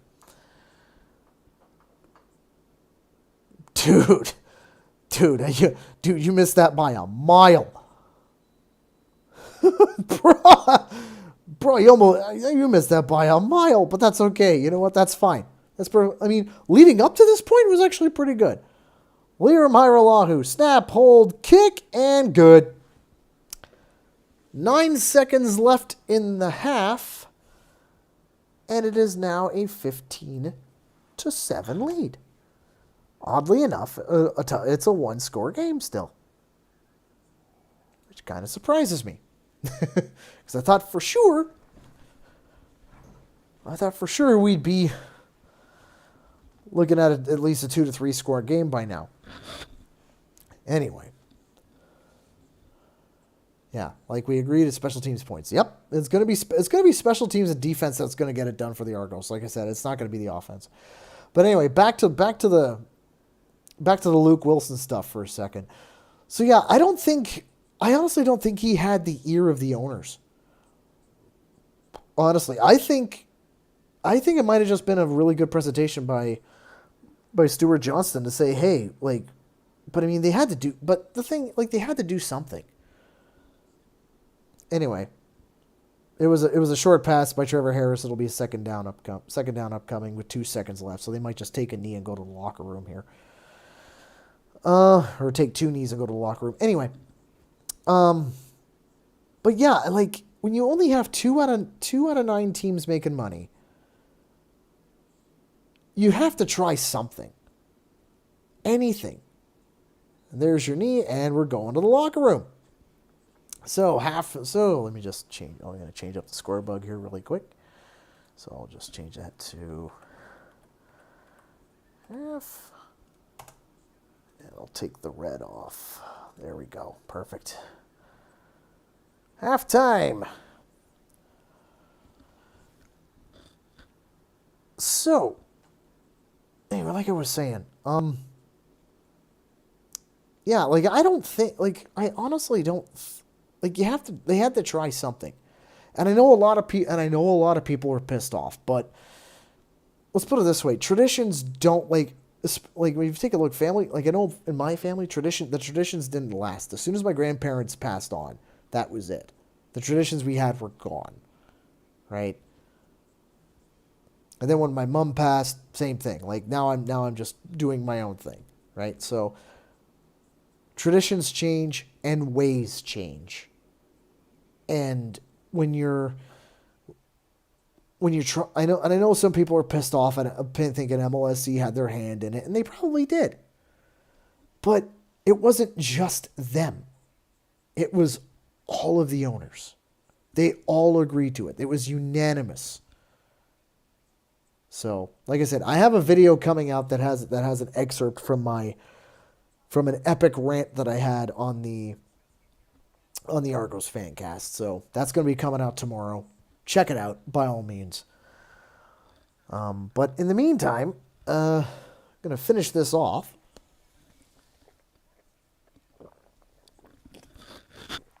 And it's time for a bathroom break. So what I'm going to do is I'm going to put on a little thing I made up just before.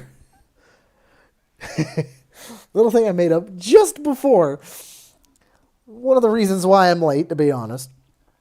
But I made this up just before the game started, so stay tuned. Go drain your bladders. Go get more beer.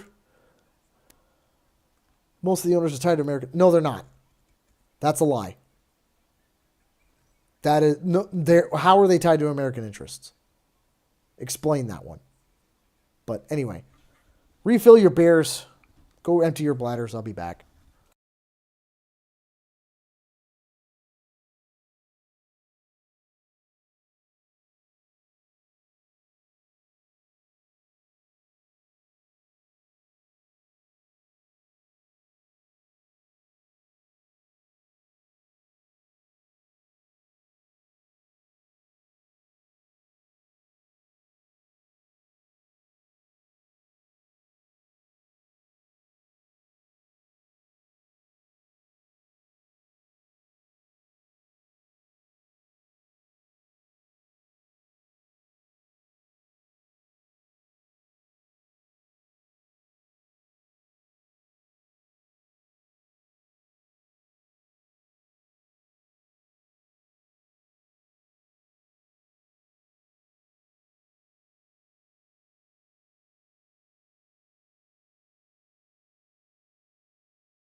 All right, I'm back. Okay, so MLSE's primary American interests, land its investments, partnerships, particularly indirect ownership by an American. Yeah, very indirect. Very indirect. Like we're talking, like it's 20% of Kilmer that Omers owns, and Kilmer is now a very minority partner in MLSE. And then the Providence Equity Partners thing that was back in 2011. That was back in 2011 when they were interested. So I don't know, but anyway, but the point is like right now, like this is like I still don't think like this is not like I went off. Like I said, I went off on it far. I went off on it probably on far too much of a tangent than I did on the fan cast. Like I said, there's gonna be a video coming up. There's gonna be a video coming up later. So yeah, but I still don't like honestly. This is not like full on like people shouldn't be going full on elbows up about this. I don't think. That's the way I look at it. Anyway, besides the point,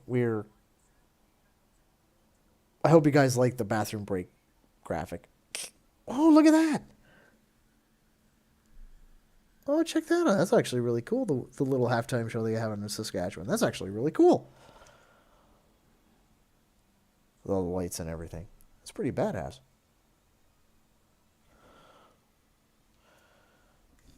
I just hope I don't run out of beer.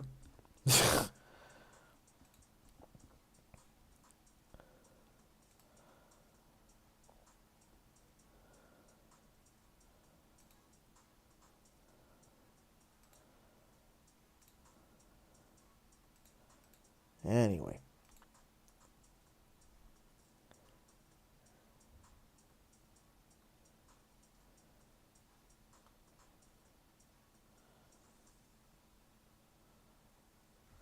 Hold on 1 second. Um, oh, and we're playing Saskatchewan in Saskatchewan, so yeah, let's just go in there and mess things up for them.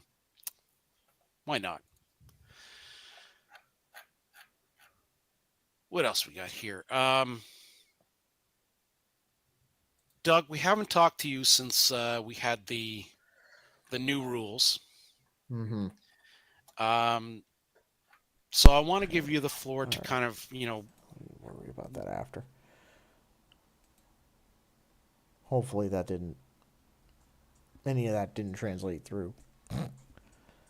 Wouldn't be the first time I did something crazy and dumb.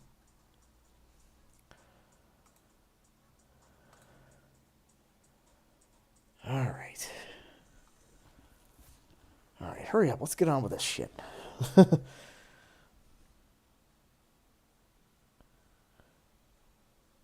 See, this is what I'm talking about here. Like, this is why like if they speed the game up, it'd be great. Less time with commercials, more time with actually watching football.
Okay, good lord, man. Enough of these fucking commercials.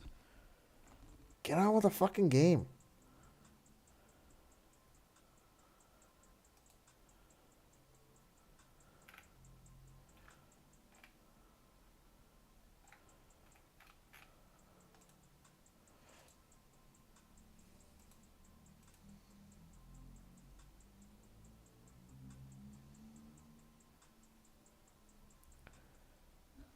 Finally, good lord.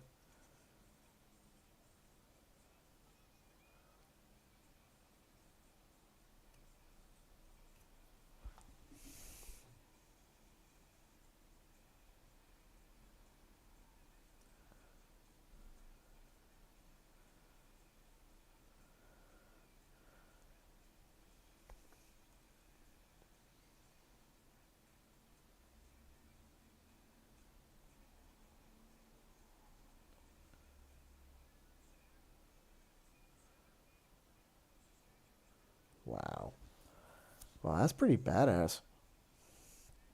A little light show they got going on.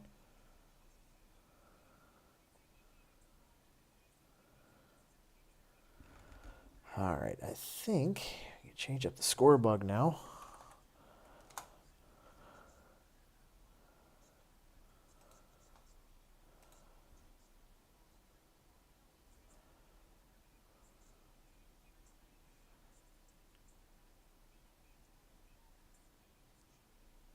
Yeah, I know. I know. I'm just bitching.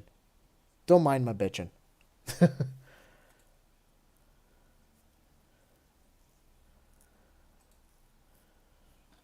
I'm just bitching about the advertising. Anyway, time as we get started, time to crack open another cold one. There we go.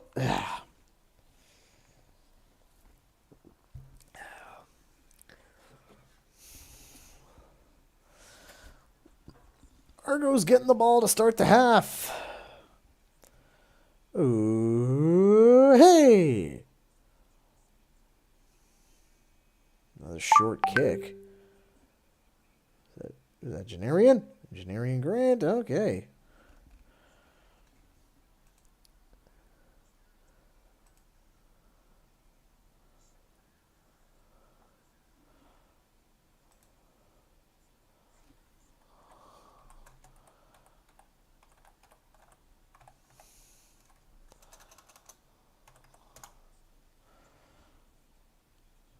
All right, so Argo's got to have decent return. Let's see what they can do with this.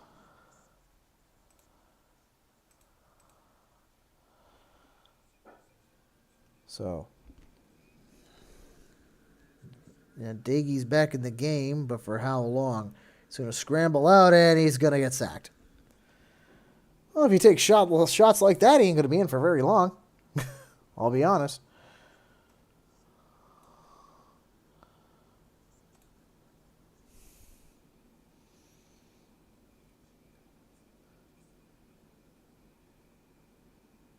I mean, to be quite honest, if you had nothing, probably the best route to take is just kind of cover up and take the sack.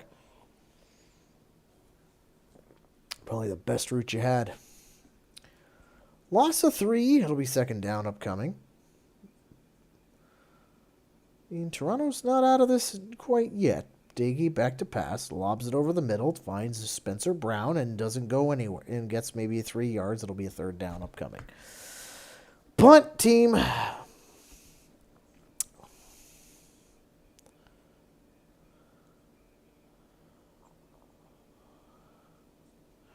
So out of all that is a plus 1 yardage. Plus 1 on that drive. Nice one. Aussie, Aussie, Aussie. Oi, oi, oi. Haggerty with the kick. Nice kick. It's going to be inside the... Hang on. You've got him here. You've got him. You've got him. It runs all the way to the opposite side of the field. Doesn't gain a hell of a lot on that. And it'll be first down, looks like. First down inside the 20 for Trevor Harris and the Saskatchewan Roughriders. Pardon me. Hope you don't mind my Hope you don't mind my burping.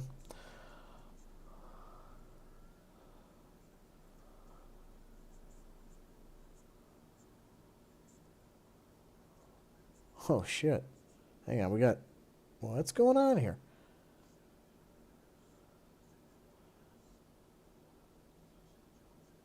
What the fuck?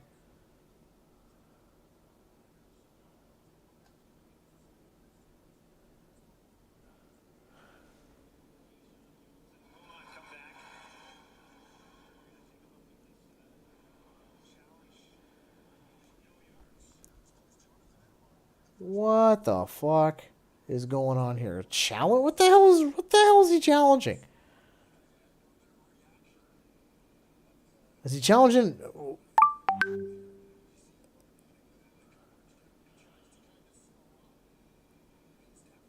Oh, no yards. Okay. Well, I don't think that's a wise thing to be wasting your challenge on, but I mean, you've got the lead at this point, so why the hell not? Yeah, this is going to get overturned. If they're challenging for no yards.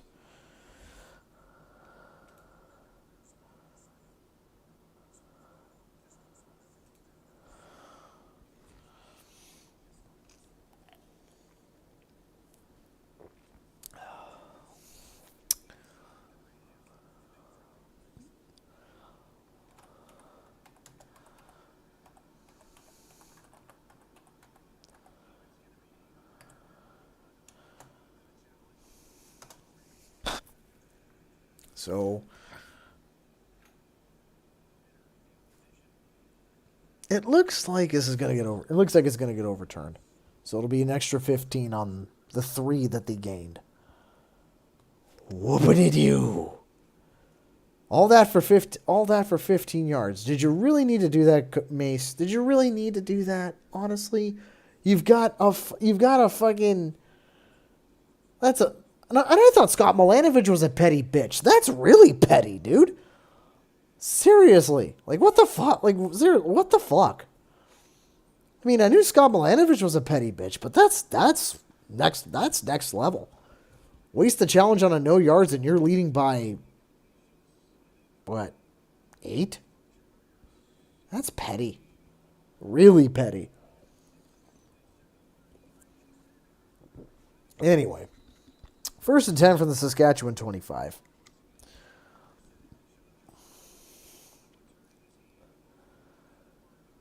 All right. Receivers in motion here. Hands it off to AJ, and he gets, got a couple extra. Oh, was the ball loose? Wait, whoa, hold on. Did the ball come loose here? They're fighting over it. Refs are calling 2nd down, though.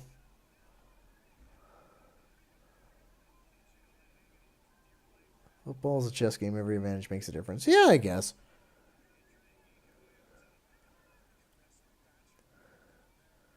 Let's see. Yeah, that ball. Oh, hang on. Ball pop. Oh, hello. That ball popped. He kicked him in the face.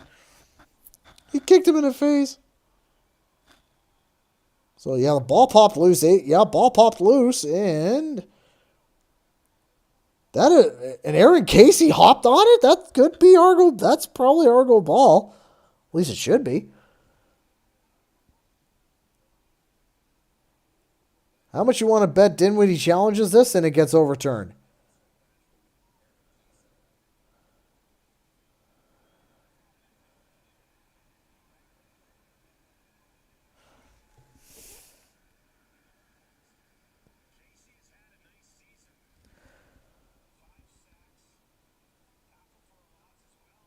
Argo ball! Nice!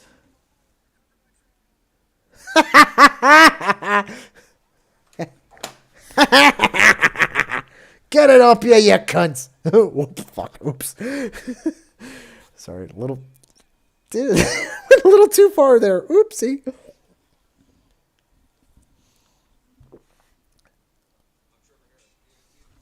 Hey! Nick Small. Nice to see you finally some go our way tonight. Well, we're not there yet, but we're getting there.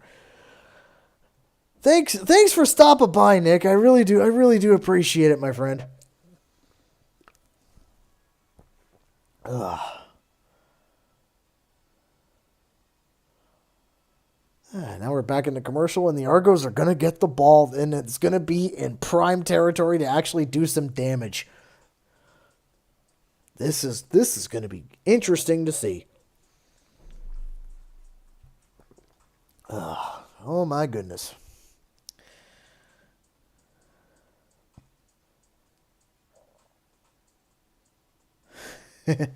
Just got home from work. Yeah.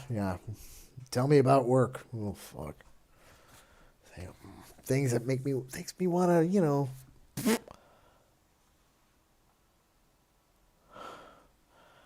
to, I can't say that here.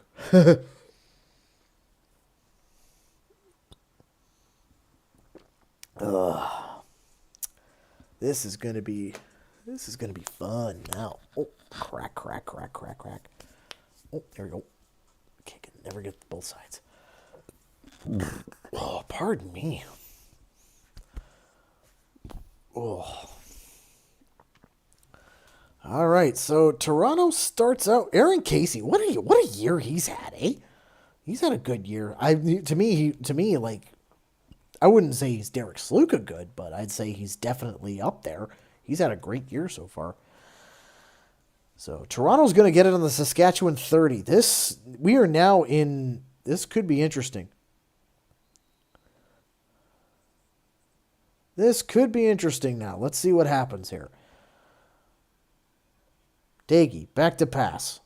Over the middle. Fight. Oh, yes! Woohoo! Boom! Dejon Brissett. What a play. Touchdown, Toronto!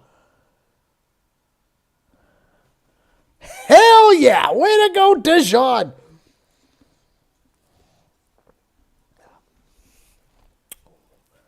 Daggy back to pass. He may have gotten a little lucky there, to be honest.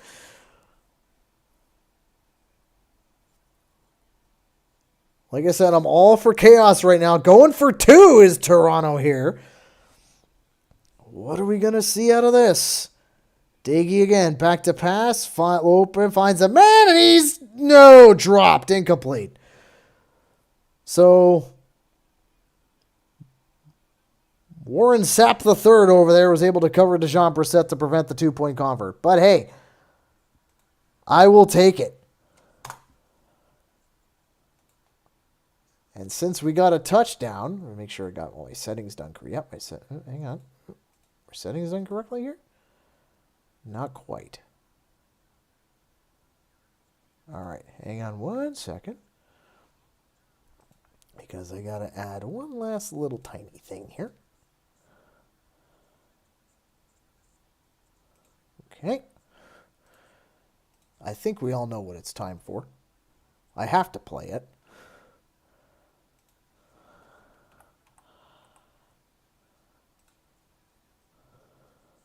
I think we all know it.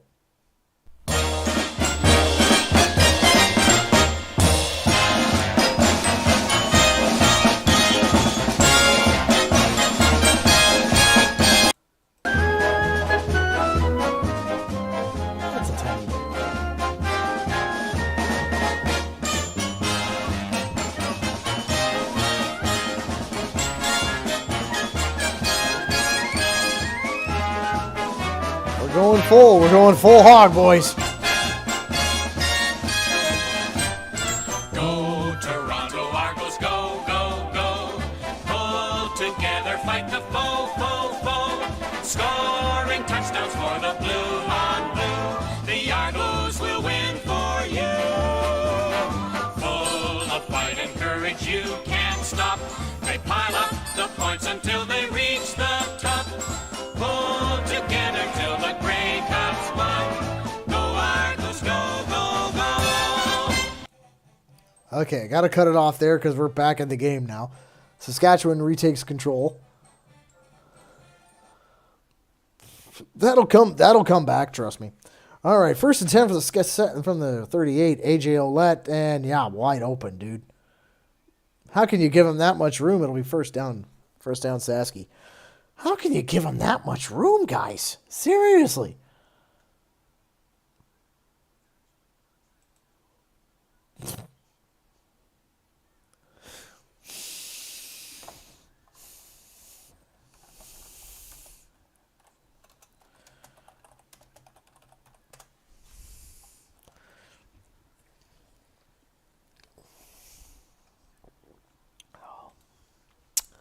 All right. First down again for Sasky. Midfield this time. AJ Ouellette again. And this time he's dropped by the big boy. Ricky Correa. Taken down by the big boy. So it'll be second down and 9. Almost midfield. Stop him here. Well, we got a little bit of momentum here. Let's stop him here. All right, so Trevor Harris back to pass. He's going deep and finds a man. First down. Saskatchewan found, who's that? Robustelli? No. Shakenbaker. I mean, to be fair, that could have gone. I mean, I don't know. I think it was just Tavares McFadden didn't have position on him.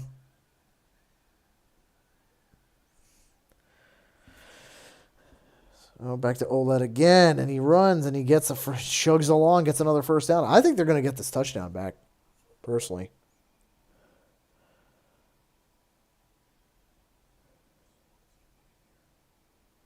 I'll answer the question for you, Nick. It's the secondary. The secondary is much more frustrating. I'm sorry, it just is.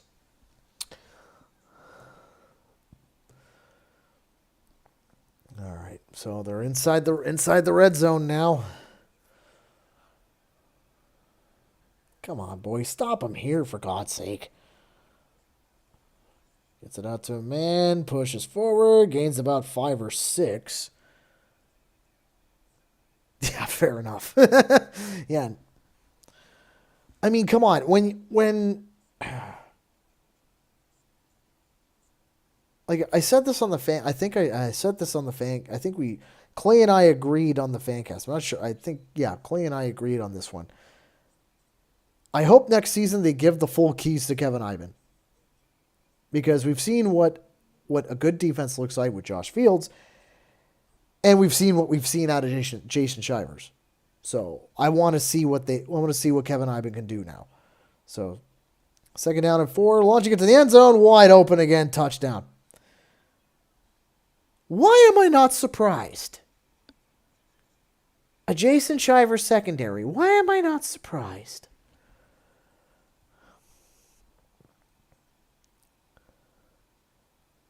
And it had to be Tommy Neal too, didn't it? Scoring against his old team. Fuck my life.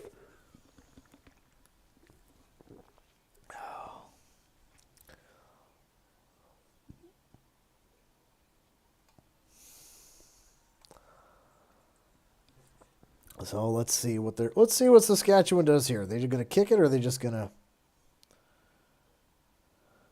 Well, they're going to go for 2 here. Last time they went for 2, they didn't quite make it. Robustelli actually dropped it. So let's see what happens here. Trevor Harris back to pass, launches it, and I don't think he made it. Nope, incomplete. So still anyone's game at this point. 21-13. He was looking for Robustelli again.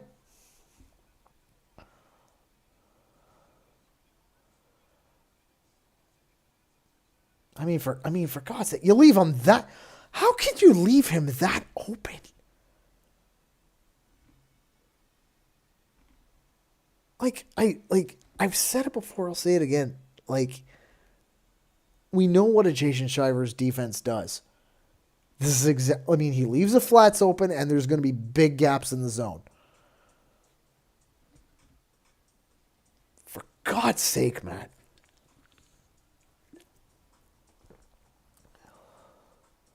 Holy.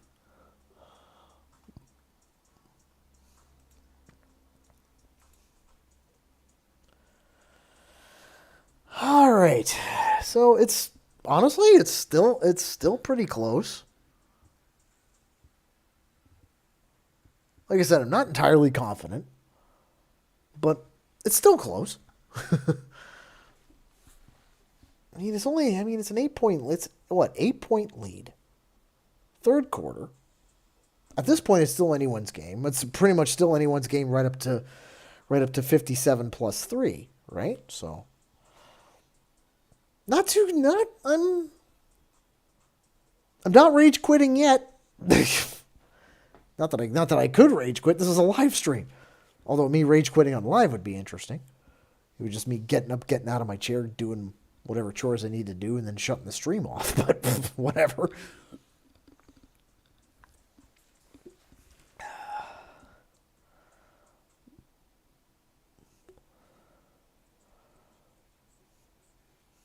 I mean, Saskatchewan was real. I mean, they got great play calling on this drive. I'm not going to lie. I still think Tavares should have had him on that pass. And then that was just disgraceful. And feet don't count when the ball got across the line. So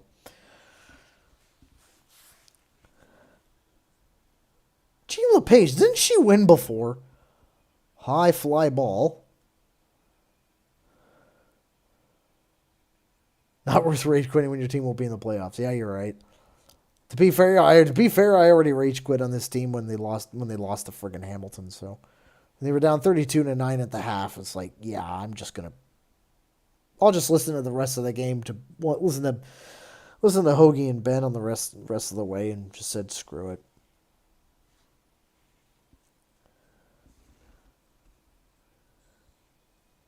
I mean, all the money they're all the money that they're making in off the taxes, off the tickets. You think they could fix the external lighting? Just saying.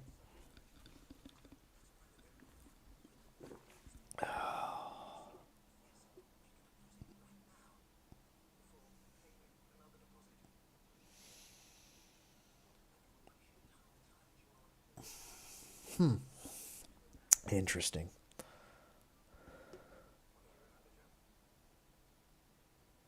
What a South End zone to hang out. Yeah, see, that's the thing. Like, people, you're right, Nick. People love coming to the South. People love coming to hang with us diehards out in the South End zone. Well, like I said, too bad I was already in the parking lot and probably on Lakeshore by the time you got there. Because the thing, like, with that Hamilton game, I knew that once they hit 17-0, I knew the game was over.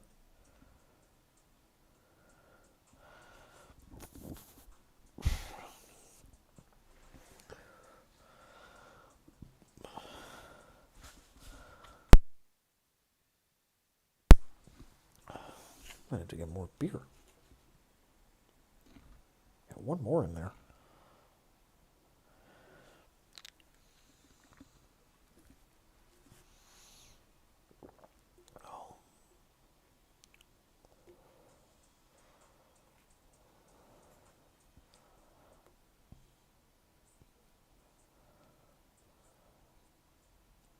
Although it was kind of funny because I fueled up today. Fueled my car up. And I fueled up, and I didn't know this, at the official fuel provider of the CFL, which is Mobil. I didn't know that until today. All right, first down, Toronto. Daggy finds a man. Yes, sir. First down, and keep pushing him. Push. It's like a ball. Dave Unger the third. All he does is catch footballs. Okay, so when it comes to beer today, let me just make sure I got this right. All right, it is. There it is. Considering where I live, it is Oktoberfest season. I am drinking Waterloo Fest beer, and to be quite honest, I'm happy. Carlsberg, when they bought the brewery, they didn't fuck the formula up too much. It actually tastes quite nice. Tickets on sale now. Dude, we don't play anymore. How could you say tickets are on sale now? Back to pass. Daggy finds a man again. There he goes. There goes Mackay Polk. First down, Toronto. Woo! Let's go. I mean, to be fair, the first beer of the night was a Sapporo. So, thank you, John Driscoll.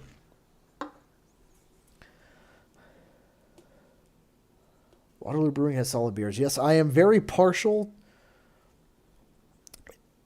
Yeah, the Fest beer only comes out like this time of year, like late, September, October, because that's when Oktoberfest is going on. Matter of fact, I think Bingaman's is having. I'm not sure. I think Bingaman's is having their final events tonight or tomorrow. Oh, hang on. There's a flight coming here off the pass. Might be PI or something. I think Bingaman's is having their final events either tonight, or tomorrow, and I know all the other Festhallen around the area are finishing off their. I know Concordia's finishing off this weekend. Schwaben's finishing up this weekend. I think everybody else is finishing up this weekend. So offside Saskatchewan. Woo! First down Toronto. Get a free down out of that. So yeah, I mean, yeah, this is pretty much, like I said, it's special edition. You can only get this. You can only get this at. Well, from what I can tell, you can only get this at the Waterloo Brewery. Thankfully, I only live like maybe 5 minutes from it, so it was easy enough for me to go get a 2-4. All right, 1st and 5 now. Out of, thanks to the penalty, Daggy back to pass again, and pump fakes, lobs it out, and finds the cameraman for a first down.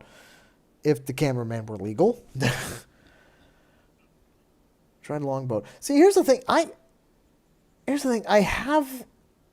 still have the 6-pack of longboat that I got from Ben Grant and Nexus and Argos. I haven't drank it yet. I'm kind of afraid to, because last time I had it, it was just like all I had. It was just like drinking hops. I hope they tweaked it so it's not like drinking hops. But then again, I went to Something in the Water, got a lager, and that's all I got was hops. So, I don't know. Anyway, Daggy back to pass again. Over the middle, finds a man. It'll be first down again for Toronto. They're rowing. Kevin Mittal is rowing. They're rowing along. First and 5 in the end of the. Well, that's TSN for you, Nick. What do you expect? I don't expect anything. I don't expect anything else out of TSN. Let's be honest.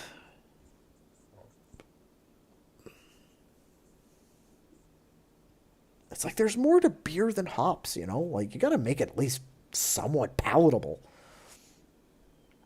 Oh, this was broken. This was broken right off the get-go, and they barely got back to the line.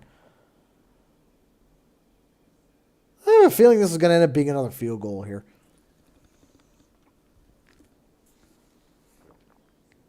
Oh, was that? Oh, Max Duggan. Was that another thing he stole from St. Louis? Gee. The shit in the UFL doesn't fly up here, bro. Okay. Oh, whoa. Hang on a second. That arm got a little high to me. 2nd and 9, though. 2nd and 9 for Toronto. Daggy again. Getting flushed out the pocket. Lobs it out there. Finds no one. It'll be incomplete. So it'll be Liram Hiralahu field goal coming up. No doubt about that in my mind.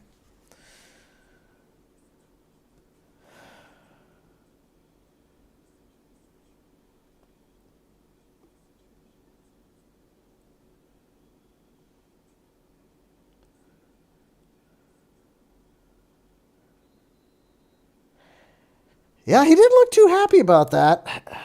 Coach didn't look very happy. Here comes Liram Hiralahu now. Snap, hold, kick, and yeah, it's automatic. It's good. Snap, hold, kick, automatic. Argos cut the lead once again to 5 points.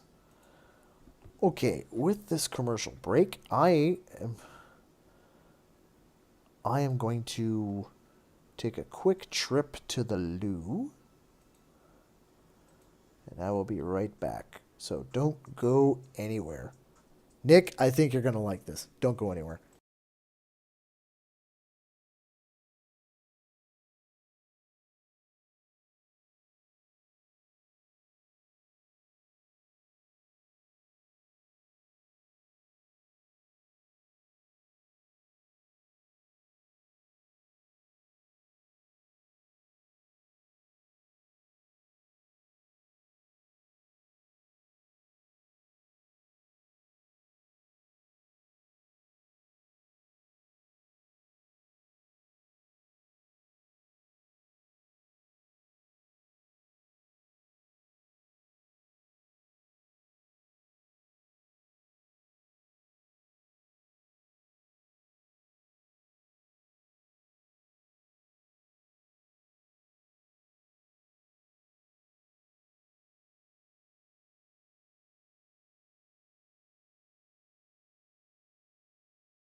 Okay, I'm back.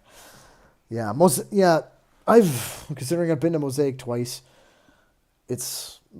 Mosaic is a very nice stadium. And the funny thing is, Nick, I was actually late starting the stream because of that, because I was making that. I thought, hey, that would be pretty good. Anyway, so from the Saskatchewan 40, Trevor Harris, AJ Olette, and he's just pushing, just gets right by Cameron Judge, and he's still okay. Yeah, you were down, bud. Chill out.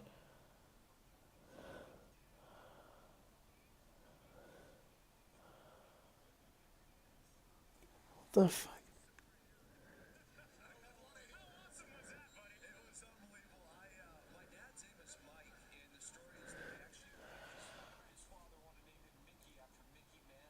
Sorry, I'm gonna. Why are they showing the Yankees lose? Fuck the Yankees. Harris back to pass again. That's a first down.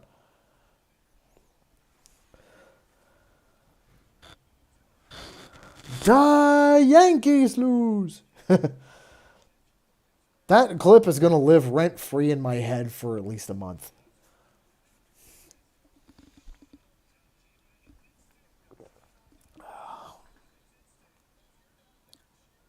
By the way, if you're wondering, Sunday.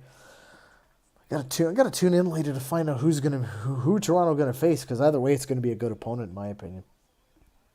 If it's the Mariners, it's gonna be practically a West Coast home game for Toronto, and if it's Detroit, it'll be a home game regardless.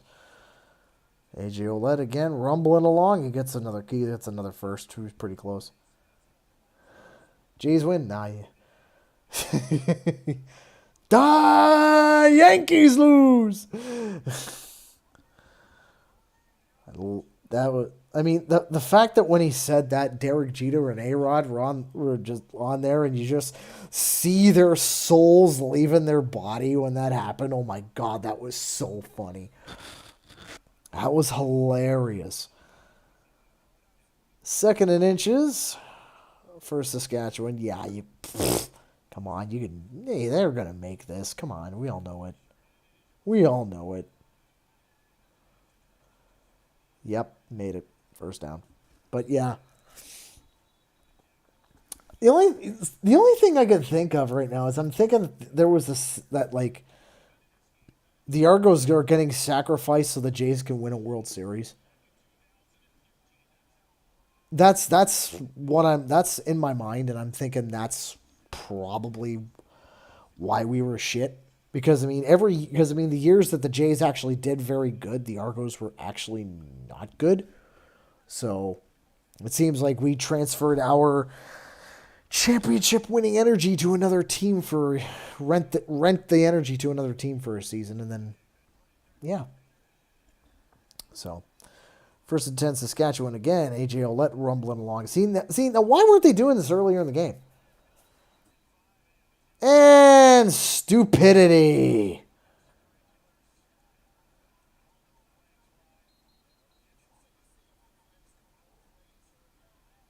Who is stupid here?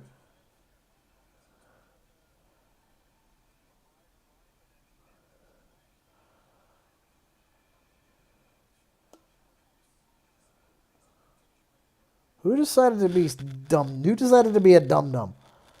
So Olette's down here.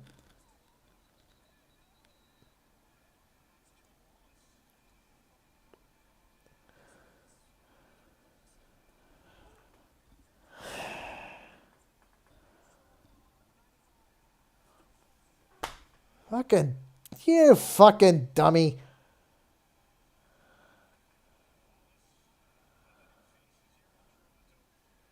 You fucking dumbass. Gets a yellow card for that, just like the Leafs.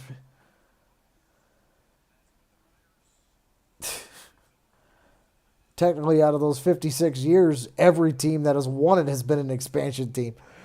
Just about, anyway. All right. Olette again.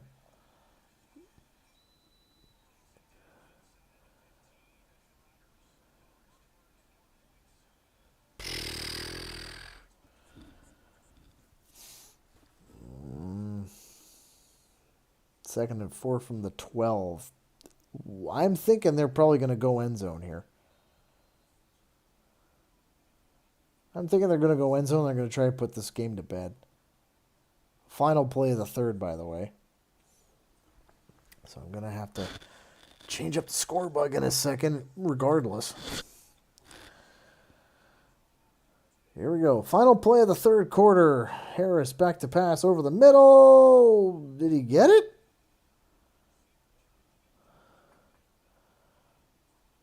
They're saying he did, but Dozier's saying no.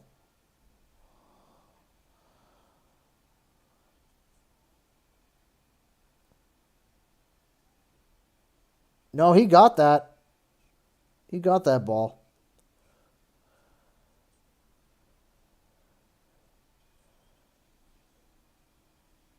That was a good catch by Tommy Neal, I'm not going to lie. All right. Fourth quarter time.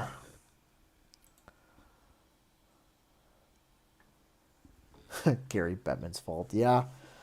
Bettman has been the root of all hockey evils, let's face it.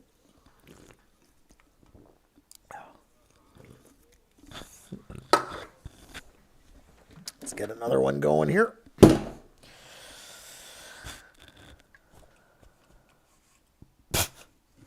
Okay, that's actually kind of funny.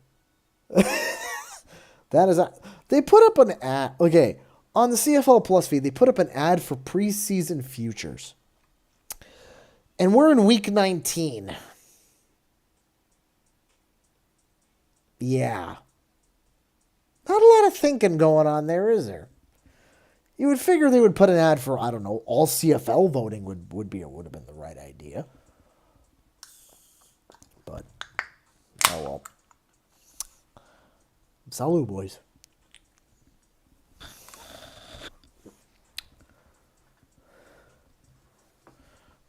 Oh no, NHL's version of Roger Goodell. No, I would say Roger Goodell is the NFL's version of Gary Bettman. Bettman's a prick.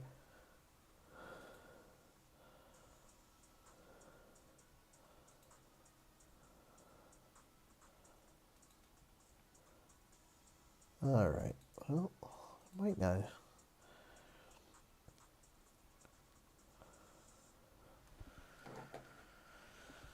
All righty. Jeez, we're getting our at. I mean, the time of possession is pretty much equal, but good Lord, Saskatchewan's been getting way more yardage than we have. I wonder why that is.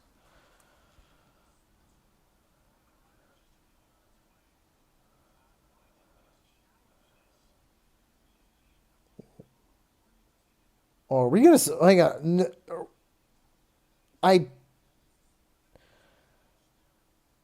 Don't tell me he's challenging this.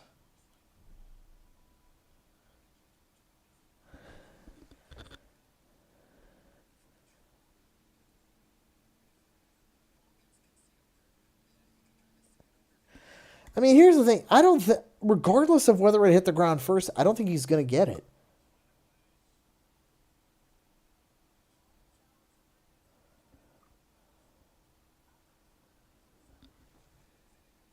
Wow! Wow! You mean this is the one time the Dinwiddie meme didn't come in? I'm actually quite shocked. I mean, you just take a look at his record. He's 2 for 7 this year. And there's a reason why I call it a Dinwiddie meme, because the reason why I say that is because if you don't know, it's basically this is how it goes in the replay center. Bring replay center. Oh hey, okay. So you actually got a call over. So we got a challenging call. Okay, who made it? Ryan Dinwiddie. Fuck him. Click. That's a Dinwiddie meme. Snap, hold, kick, good. Saskatchewan expands their lead to 24-16. So back to an 8. Yeah, back to an 8-point lead. So But yeah, it's like bring. Yeah, so yeah, like I said, that's the Dinwiddie meme in a nutshell. And yeah, I actually did not. That was one thing I didn't expect on my bingo card tonight, I'll be honest.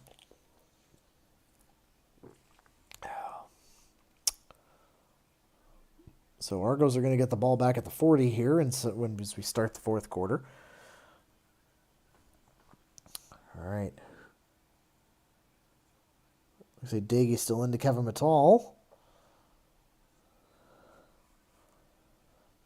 Funny, right after missing the playoffs against. Yeah, I think. Yeah, you're right. I think they just turn the meme off now because he's no longer in competition to go anywhere in the playoffs, right? So it sounds about right. Here's the thing about Saskatchewan, like the Mosaic Stadium. I want to go back there because they have a pierogi stand. And that's the only reason why I want to go back there. Now, be fair, I am half Polish, so I grew up on pierogies. Come on. All right, for 2nd and 1. Daggy in trouble. Oh, nice. He was able to get it away to Spencer Brown for a first down. Keep that boat rowing, boys. I want to see some chaos.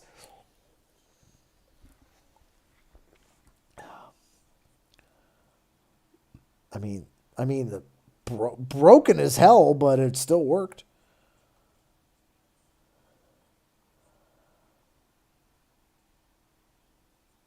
You know what I'm thinking? I'm thinking instead of doing a sober review, I'll do a drunken one. I mean, I've already had 4. I've got another one coming.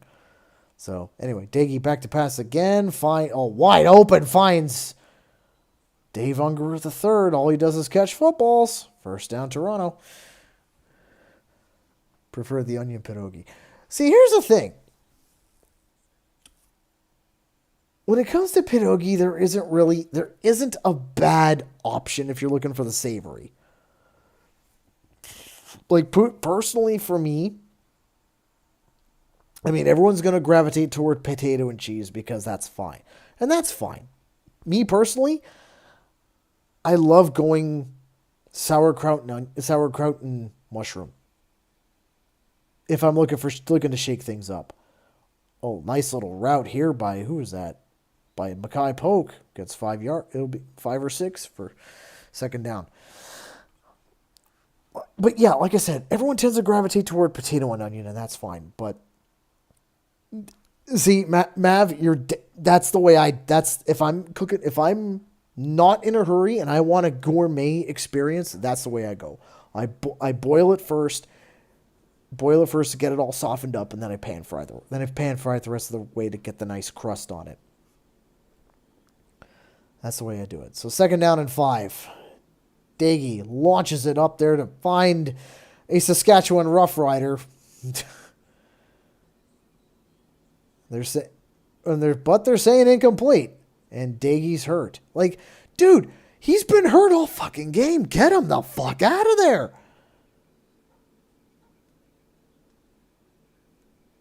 I mean, he's just getting smoked here.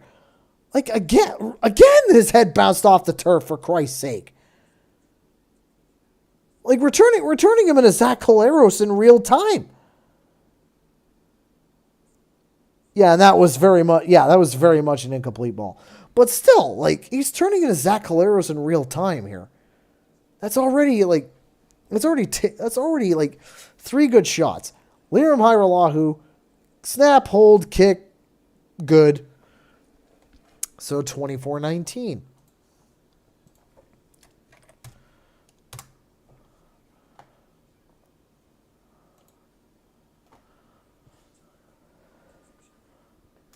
Add bacon and sour cream. Yeah. Well, okay. Here's the thing. Sour cream I can take or leave, personally. But bacon?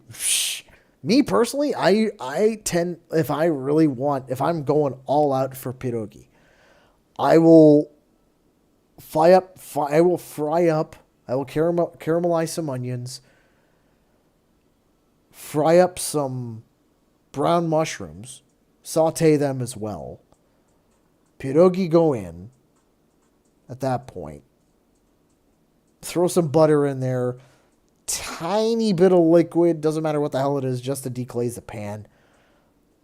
But I mean, you could also, but honestly, bacon fat works amazing in that. And obviously, you can throw bacon in there too. So all of that works. All of that works.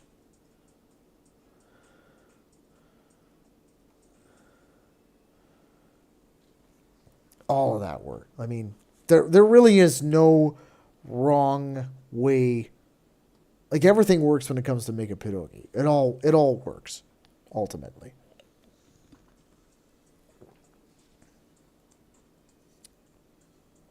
And the fact that a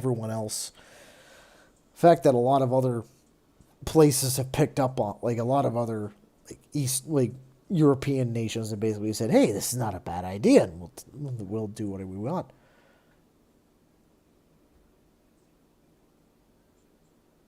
Okay, that's where you kind of lost me there, Mav. I'm very much not a wine guy, personally. But but honestly, some good pivo, some good Polish pivo, it works. It all works. But, I mean, to each their own when it comes to the booze. So, Saskatchewan from their own 40. Here we go. Quick out. Finds a man, and he's going to get the first. Yeah, was that, who was that? That wasn't AJ, was it? No, it was some other guy. It was Robustelli. Okay.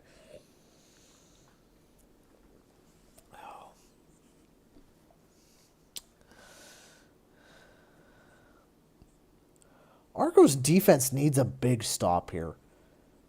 The Argos defense needs to make a big stop, like a pick or something. They need a pick here or something.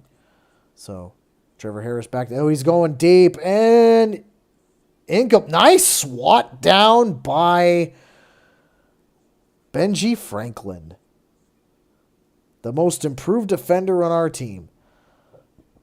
And someone who's probably going to ask for a lot of money in the offseason. Let's face it. That was a perfect swat by Benji too.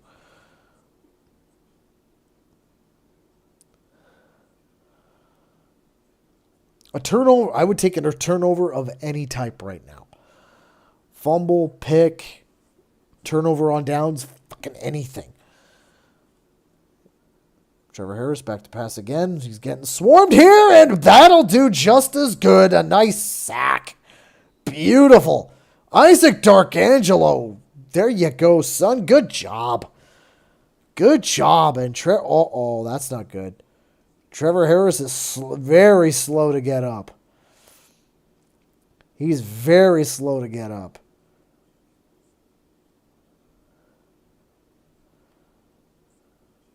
Let's see here. So Darkangelo breaks through, just wraps him up. It might have been on the follow through there. Maybe a tiny bit of follow through. But it'll be third down. Toronto can get back into this, but I mean, it's Janarian Grant, and I think he's lost a step. So Grant takes it. No, that's not Grant. It's Herslow. No, that's Ungerer. Sorry. Why are there blue bombers on my screen? What the fuck is this shit? Oh, okay. Top rushing performances. Okay. I'm like, why? It was like, what? Oh, it's AI bullshit again. Okay. Okay, TSN, you're being lazy. Cut it out with the AI slop, all right? Seriously. Fuck AI. Like, what the fuck is it? What the fuck is this nonsense? Anyway, Dinky somehow is still in this game. I don't know how or why he's still in this game. Anyway, so Calgary and Hamilton, Hamilton can clinch the East tomorrow. Yeah. Thank you, Nick. Just, like, is it that difficult to go and do some fucking research? Get some historical photos, you know? Anyway, game 2 of the doubleheader is the one I'm going to be watching. I don't give a shit about the first game. 2nd and 4 for Toronto here. I don't know why Daggy is still in this game. Oh. Procedure, Toronto.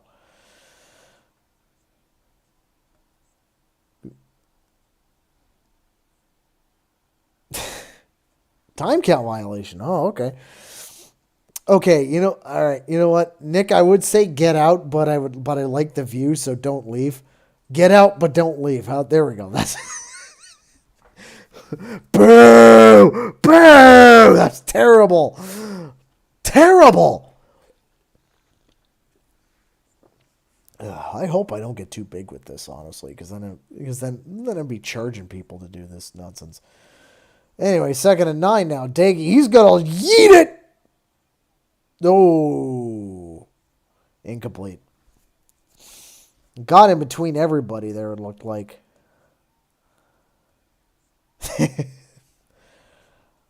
You know what? A good pun makes me boo. Makes me boo. And look at, he even took a shot too. Come on. He even took a late hit. Come on. Even though that ball wasn't really going anywhere.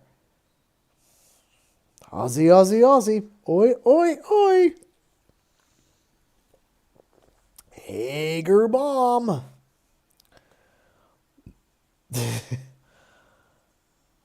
He launches it. Well, at least you got to say the turf looks better than Ottawa's does. Good job. Good job on the coverage there. See, okay, special teams coverage has been much better than it has been in other games. I'm not going to lie. But we're getting into crunch time here.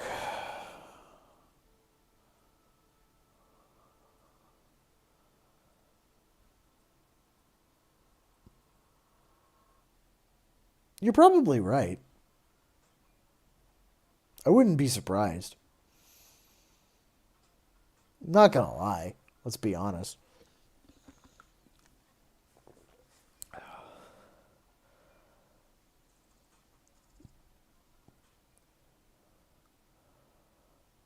I should just start going and just start saying just start going into Tie Cats suck chants right now.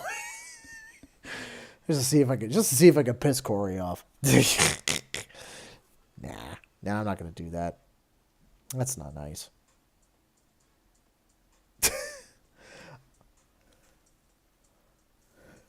As long as the covers Largo's cover 10.5. See, Nick is thinking.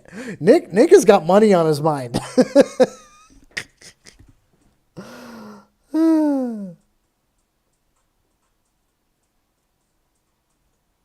Argos are going to lose. Yeah, well, it doesn't matter in the end. Season for us is already over. We're just here to be a spoiler and cause chaos.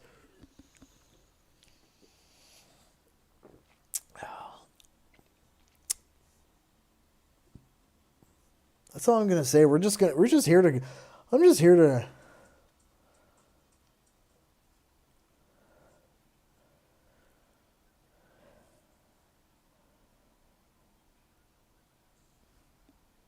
Okay. What? I had no idea Trevor Harris was 39. I thought he was way younger than that, honestly. I mean, I knew he was up there, but I didn't think he was that up there.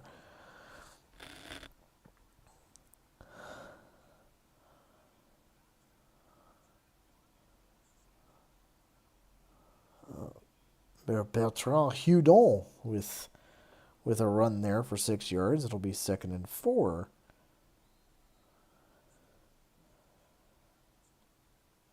That's the thing. I'm not exactly a good commentator when I'm drinking. I'll be honest.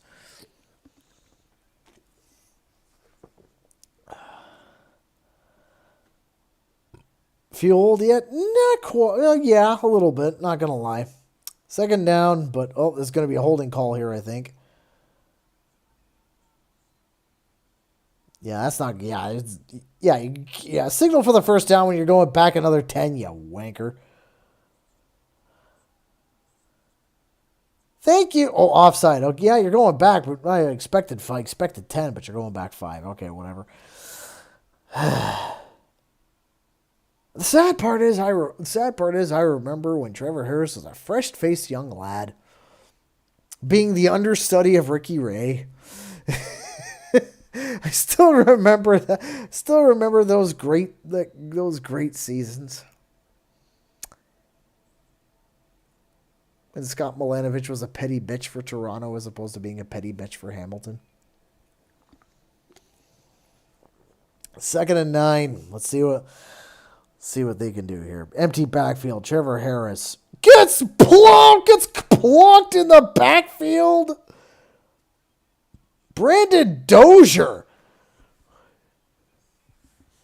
3rd and a mile now. Trevor Harris is storming off the field. He's raging. 2012 was what? Yeah. 2012 was a much better time for me personally. But I mean, it was a great season, I'm not going to lie. I mean, not just because of the Grey Cup, but I mean the Grey Cup in Toronto. It was the first Grey Cup I went to. I have a lot of good memories of that seat. I was in my seat for that game in the south end zone at Rogers Center. Honestly, I had a lot of good memories. So Saskatchewan punts it away. It's Janarian Grant. Doesn't go anywhere because he doesn't have any coverage. Yeah, really kind of made it like they picked up Dozier. Yeah, I mean, that's the thing. Like, Brandon Dozier's been a great pickup for Toronto. Gordon Light. I mean, the thing about the 2012 Grey Cup, it was the 100th Grey Cup. So you tied the past with Gordon Lightfoot, and then you had, what was it, Marianas Trench and Justin Bieber. I still remember chanting with all my friends in the south end zone that we wanted Rush, but whatever. It was still a good halftime show, I'm not gonna lie. Speaking of halftime shows, does anybody know if the Grey Cup actually has an halftime act yet? I'm not entirely certain. I forgot about Carly Rae Jepsen. Yeah, I forgot about her too. But I knew Marianas Trench was in there too. I still remember when Bieber took the stage. I still remember chanting, "We want Rush."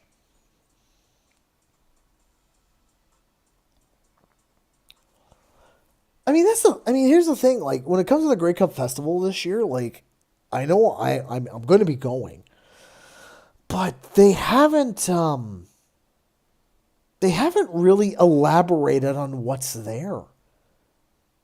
You know, like you would assume that, like, Touchdown Manitoba, Ryderville, East Social Hall, you would assume that all the normal stuff would be there, but they haven't really elaborated on anything yet. And that's tiny bit scary considering I'm going into the stabbiest place in the country. Guess I better get the leather armor set that I've been looking at on Amazon. 1st and 10 for Toronto. Daggy, back to pass. Finds the man. Finds Kevin McTall, but not Kevin McTall, Mackay Polk, but it's going to be coming back, I think. There's a flag on the play. It's Winnipeg, nothing's there. Yeah, you're right. But, I mean, they do have some stuff there. But, it's against Saskatchewan. Oh, I didn't expect that. I did not expect that at all. I thought for normally when you see stuff like that, that's usually a holding call against Toronto. Yeah, he's been taking shots all day. It's about time you called a roughing the passer.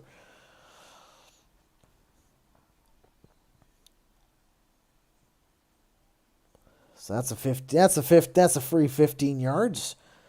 Now in Saskatchewan territory. Argos kind of need a touchdown. The clock is running down here, guys. You kind of need to do some damage here. You kind of need some points. Diggy.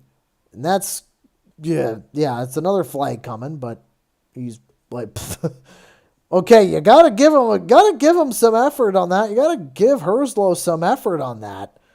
I give Herslow a lot of props for the second effort, but was it in vain? Was it in vain is the question.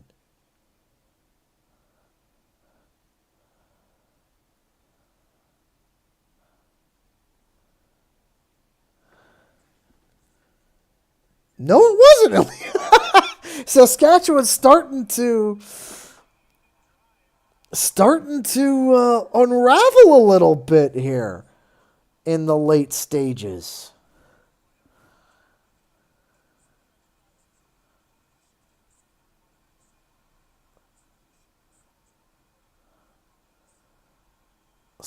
They're starting to unravel a little bit there. I mean, that's the thing. Like, when it comes to Winnipeg, I was looking to see what sites there were. It turns out they only have one museum. So anyway, Daigie again, check down. Gets 8 on the play to Mattal. It'll be second down. So I'm looking at it. I'm looking, okay, so you got the Forks. You got the Human Rights Museum. For me personally, because I'm a horse racing fan, Assiniboia Downs, even though they're not running. Not anymore, because they just had their closing night a couple days ago. Pretty much the only thing that's there is going to be, for me, is going to be just the party rooms. Which isn't a bad thing. But 2nd and 2 coming up for Toronto. But here's the thing is, oh, Argo's calling a timeout here. So you.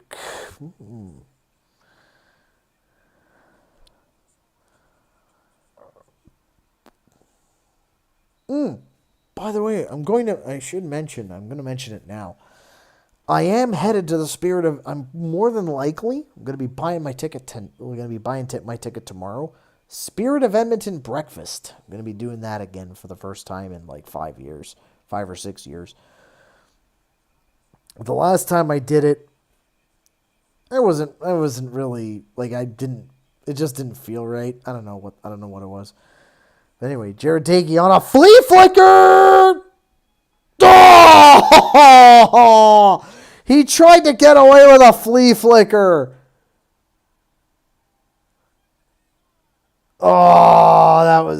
Oh man. You tried a flea. Okay, you know what? Hey, props to him for trying a flea flicker. Mike Mahan back to Daigie, launches it out there, and Anderson couldn't hang on.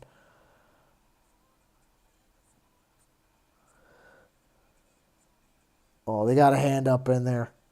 You got a hand up in there. Ah. Daigie thought he had it too. 3rd and 2, they're going for it. And he couldn't hang on. Fuck. You should have had that.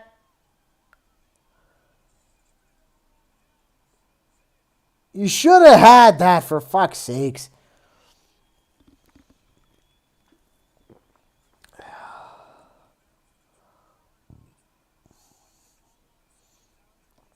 Mackay, you should have had that, son. Should have had that. Oh, yeah, sorry, Maverick. I haven't tweeted the I have not tweaked out the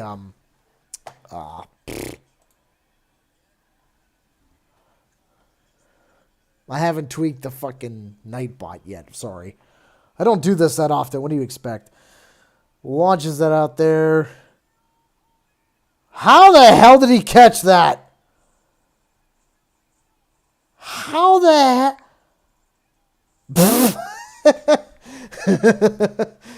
Like I said, I haven't tweaked it out yet. I haven't tweaked it yet to do that kind of stuff. I have no idea. But anyway, how the hell did he catch? He somehow caught that. What a catch.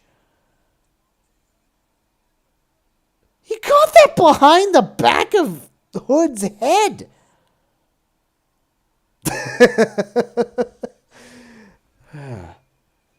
He got that on the back of the behind. He got that on Hood's head. Olet gets 6. Gets 6. It'll be second down. All right. We know what time it is. It's time for the most exciting 3 minutes of football. And I'm going to take a quick one final trip to the loo before we get going. I'll be right back.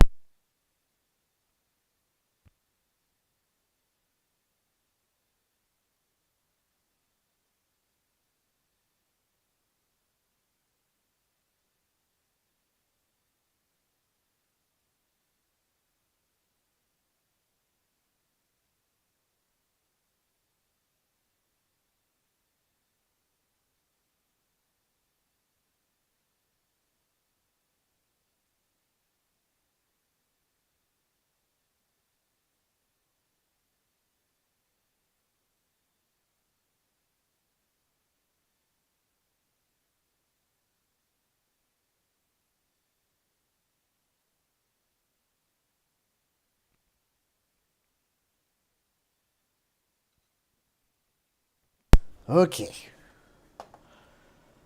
That's the thing about beer, you only rent it. You never drink it, you only rent it. Still anyone's game, indeed. It's still close. For at least for now.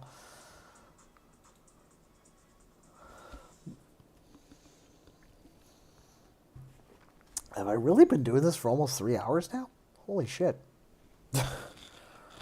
And I've still got a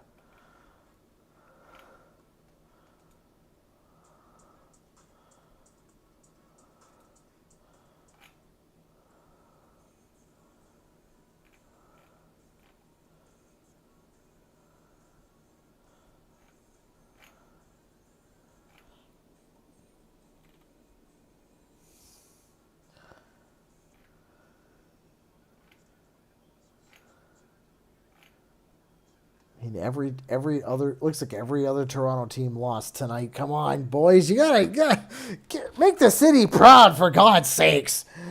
Make the city proud.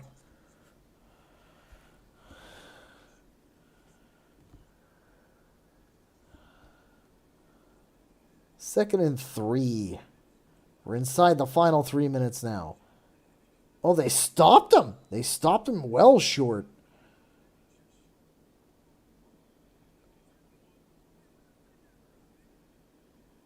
From where the referee was standing, that's way shorter than 3rd and 1. That looked like a 3rd and 2, possibly even a 3rd and 3. Either way, a field goal team's going to come out.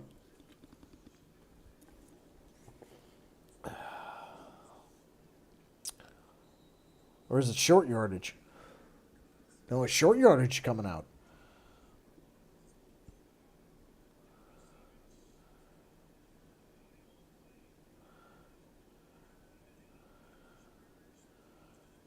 And, hang on a second. Hang on.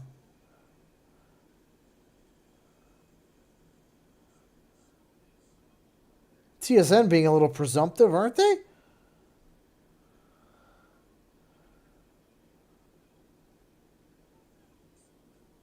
I don't know. Gets to the outside there, and maybe. Yeah, I think he got it.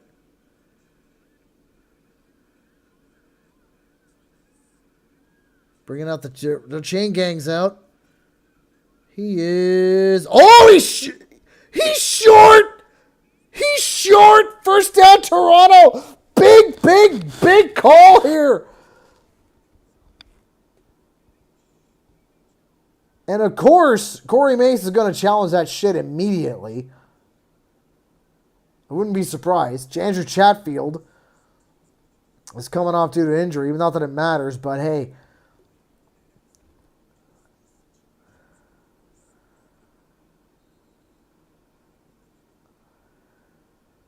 And Corey Mace immediately challenging it. Like, it's spot of the ball foul. If he gets this, I know the game. I know the script writers are fucking making this. If they get this, I know there are fucking script writers in the CFL office. Thank you. Yeah, like ball spot. I mean, Ryan Dinwiddie tried to spot the ball spot challenge earlier in the season and it didn't work. Like, yeah. Yeah, this is a thing. You can challenge placement of the ball. The thing is, though, when I like just off of anecdotal experience, nowhere near professional experience, but off of anecdotal experience, every time I've tried it in Madden, it's gotten worse for me. Where I ended up, as opposed to say a 4th and 1, it's a 4th and 2.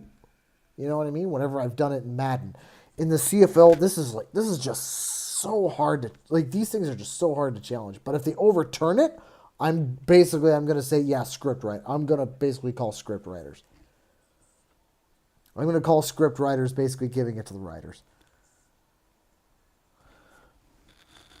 Turn this up a little bit now.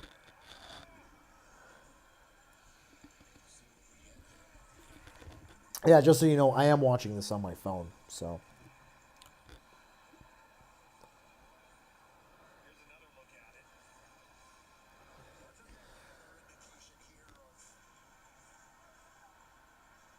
Dude, he was down well, but he was down well before that, though.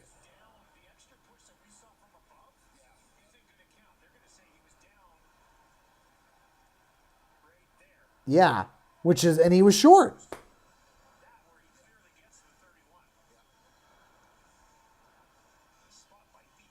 I don't think he, like, personally, I don't think he got it. And he didn't get it. He was like way back there.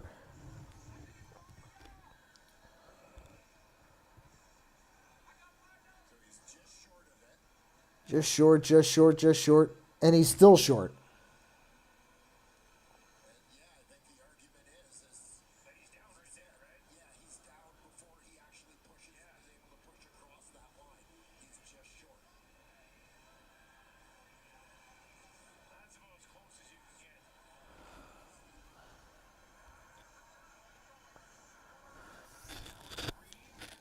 They're going to remeasure this? Are you serious? You're right. This is the first time. I've never seen this before. I have never seen this before.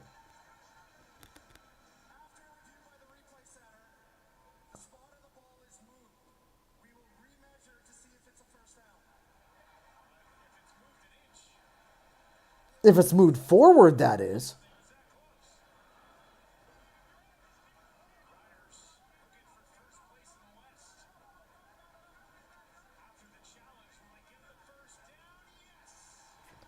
Fucking scriptwriter cocksucking bullshit.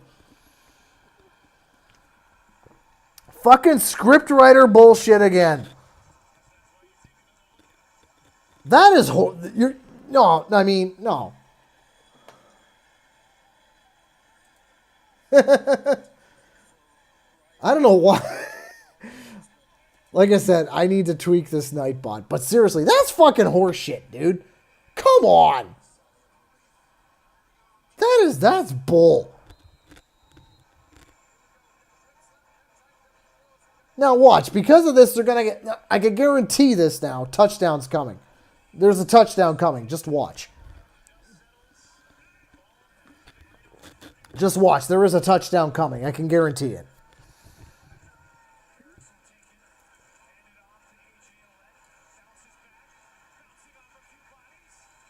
Yeah, turn that down a little bit now. Like I said, I know the CFL isn't really litigious about copyright, but TSN might be.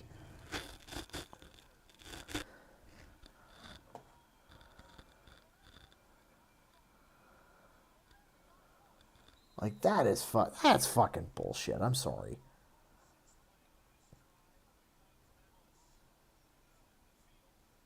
Yeah, I agree. Like, script writers. I'm telling you, script writers, man. Who can piss off the Nightbot the most? First down, Saskatchewan. Yeah, it's like I have a feeling this game is over.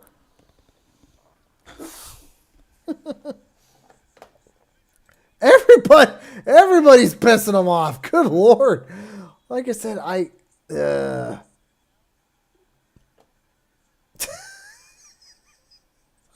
I'm sorry, guys. The Nightbot is out of control. I'm sorry.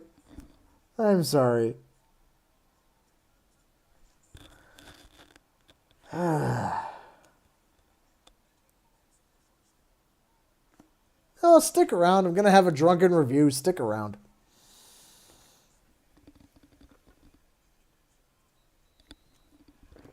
Please don't. Like, I'm going to have a drunken review of this game at the end of it. So. But you should have challenged a remeasure. Here's the thing. Like, you can't really re-challenge a challenge. Oh, that again. He lost his bucket on that one.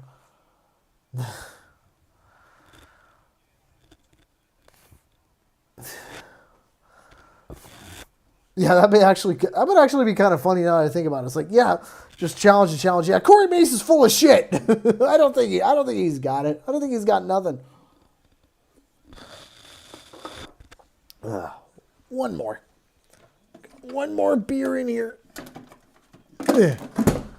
Be perfect timing for the drunken review. Time is running out.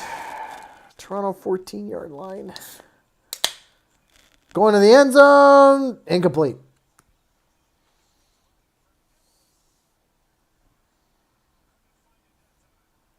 So they're going to either kick the field goal and hope Toronto doesn't get a touchdown, or go for it and take the 5 points and hope Toronto doesn't get anywhere near a touchdown. Either way, the advantage is with Saskatchewan here. Nah, they're going to bring up Brett Lothar. Okay. I think this is obvious what's going to happen here. Snap, hold, kick, good.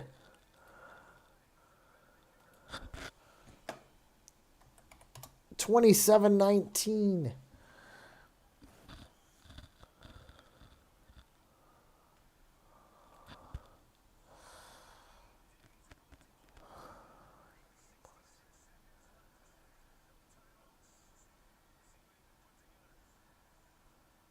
+.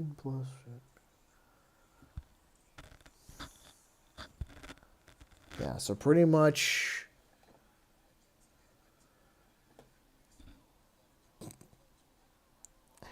Are you honestly surprised? I'm not. I'm not surprised at all that Lothar's been dog shit all year, and all of a sudden now he's back to being the god of Saskatchewan kicking. 66 seconds left to get a touchdown here. A touchdown and a 2-point convert. Doable, but not with this team. Let's be honest.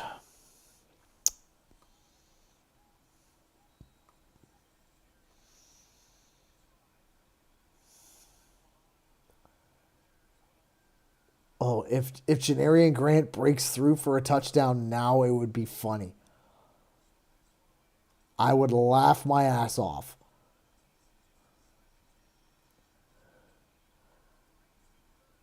Oh, it's Deontay McMahon back there. Okay. Either way, it would have been hilarious if we had a kick return touchdown at this point, but you've got 60 seconds to get a touchdown and a 2-point convert. Fucking do something, Jesus Christ.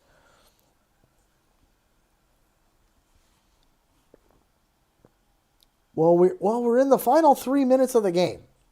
So, and the final 3 minutes are usually the most exciting. It's the way it's been all season.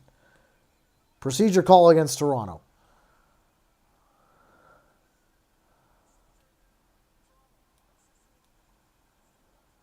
Now the crowd's getting in. Now the crowd's getting into it. Fuck's sakes. You should know better than that, bud. You should know way better than that.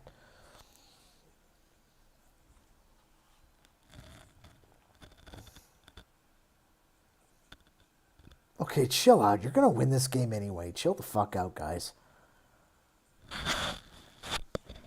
I've got Snickers bars around here somewhere. Daggy, back to pass. Fine. And it's picked off. Game over. But there is a flag, but it's probably holding Toronto.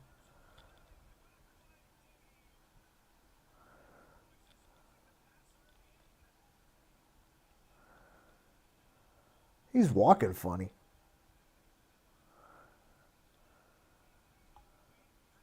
He's still on the field. No one's left the field yet.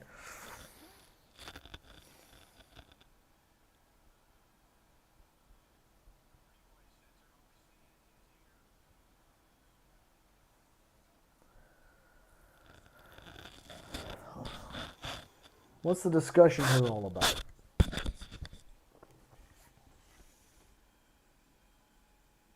So he gets through. Yeah, you need to call that roughing the passer.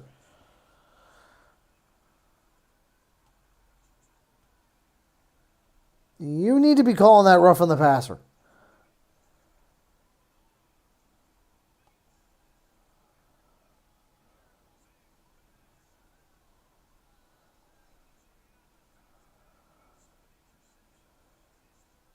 But they're not. Okay.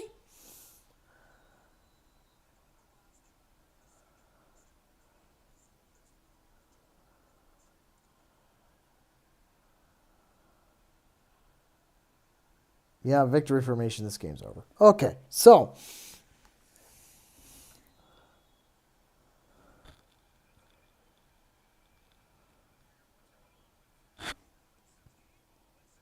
I mean, it doesn't matter if it's a clean hit. It doesn't matter if it's a clean hit. If it's late, right? Anyway.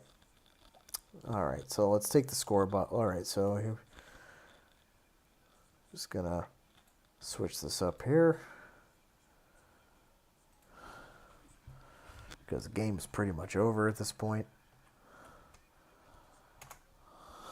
And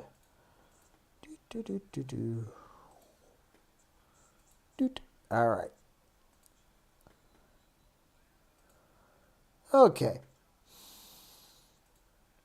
So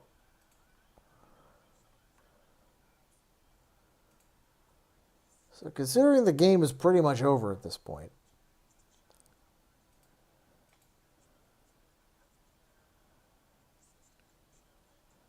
I mean,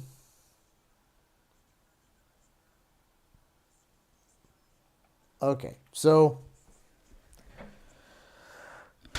why is Saskatchewan calling a timeout with 8 seconds? Dude, you guys have the win, for Christ's sake. Why are you dragging this out? Just fucking take the West and go. Fuck's sakes. Why are you dragging this out any further than you need to be?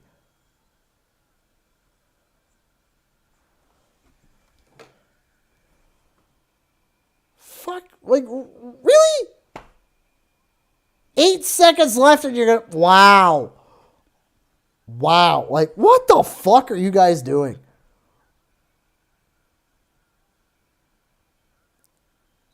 Third and 12 and they're just gonna punt it. So they better have, like, some fucking rugby hook and ladder bullshit going on here.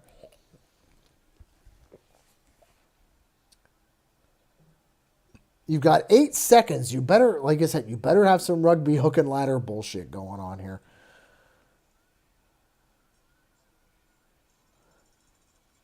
Janarian Grant from the end zone. He's out. Well, we already know. Oh, hang on. And it's over. Okay, so with the game over now,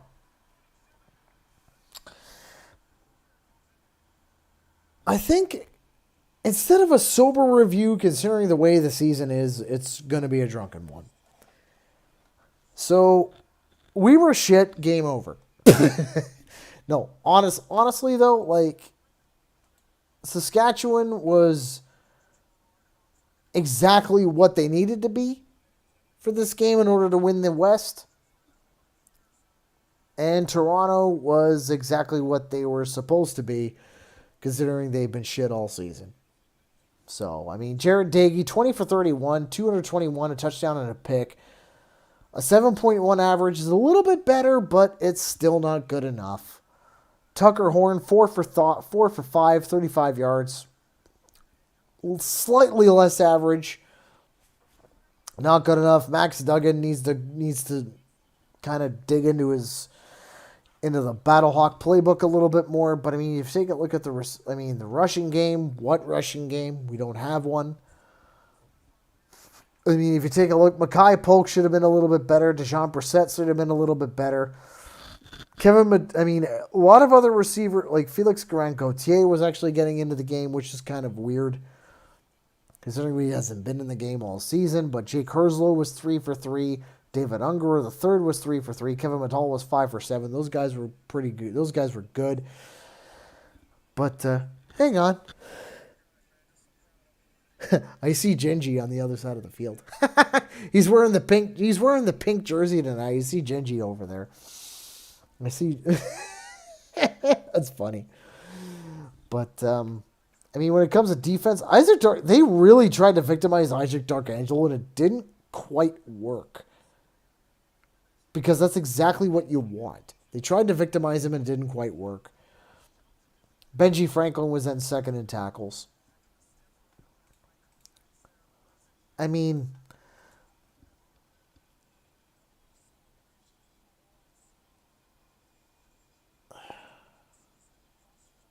there isn't a lot I can say.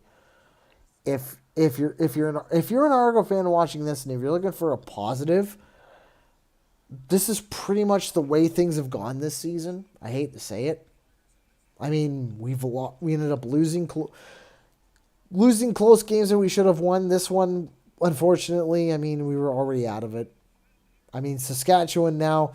I mean, the road to the Grey Cup is going through Regina. This is a guarantee now. And then tomorrow afternoon, we see if the road to the Grey Cup goes through Mordor. But Bombers and Elks is a game that I'm going to be watching with great interest because I want chaos. I want utter chaos to happen, and I really don't want to have to do an elimination video for them and a qualification video for the Bombers. But if I'm being honest, this has been. I mean, what time is it? It's just after midnight. I mean, still got half a beer. I've still got most of a beer left, so I'm gonna finish this off and then I'm gonna shut the stream down. But anyway, point is, I'm kind of squirreling here a little bit. That's how I know I'm drunk.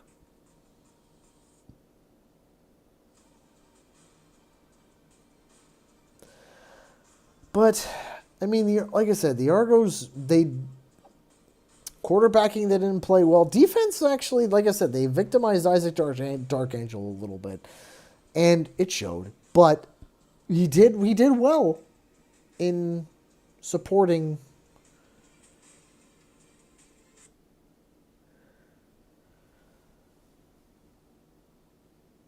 I do want Saskatchewan to win a Grey Cup, but I like them to win a Grey Cup. And you know what? You know what? Here's the thing.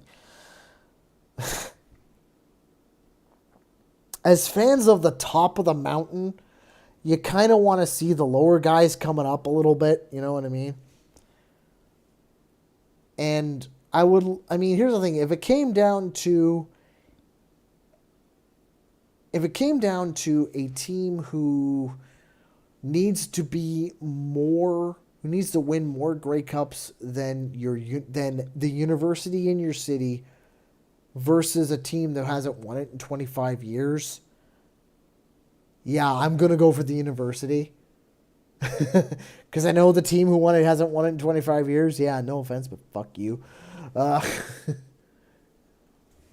that's just because, well, Hamilton. You know what I mean? And besides, I know a lot of Saskatchewan fans, and I feel for. I know a few Hamilton fans, but I know more Saskatchewan fans, and I feel more for them. And I honestly think the way they're playing, this could be their year. This very much could be. I think this very much could be their year, if I'm being perfectly honest. I mean, don't get me wrong. BC is good. BC is excellent this year. Calgary, I think, still needs a little bit of work. But I honestly think that the West final is going to be Saskatchewan and BC.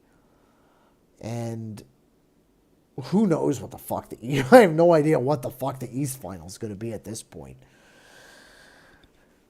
I really want it to be like Edmonton and Montreal to be the East final. Just because, one, it's absurd, and two, because it fucks over Winnipeg. So that's and everyone says, the East Division is the easier route. Yeah. Too bad the West Division on a crossover has never qualified for the Grey Cup through a crossover. Never has happened. Never happened. The only time Winnipeg qualified for a Grey Cup was when they were actually in the East Division. Not when they've ever crossed over. I have the Kevin Glenn jersey to prove it. An Argo Kevin Glenn jersey, not a Bomber one. I'm just saying. But yeah. Not exactly a good game for Toronto, but I mean, we didn't really expect much. Let's be honest. We did not expect much. And we didn't get a lot either, so. Oh well. C'est la vie.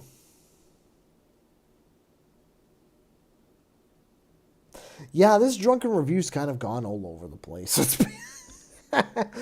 Let's be honest. This drunken review's kind of gone everywhere. But to be quite honest, it's a drunken review. I don't give a shit, right? Like my team's not going to the Grey Cup this year. We're still the kings of football, but we have to give up the throne for a season or two. No big whoop. We'll get it back eventually, but that's annoying. Let's be honest, that's annoying.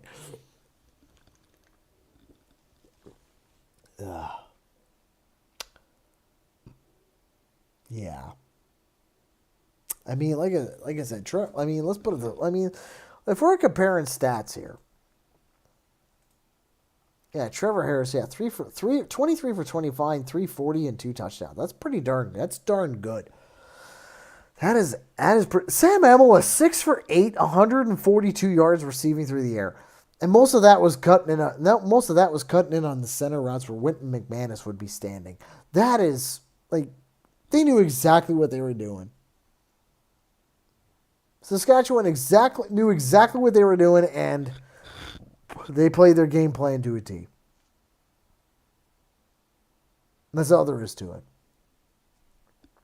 Full credit to Saskatchewan.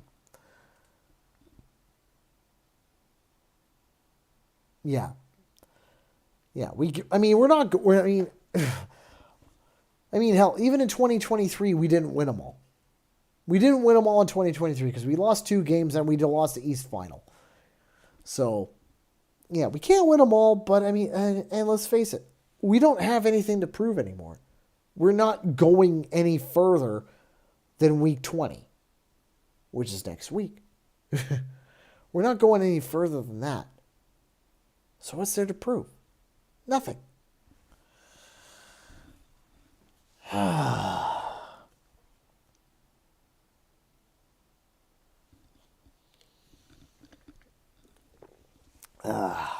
Gotta finish this beer. 5 fallen soldiers. That's a new record for me on a live stream.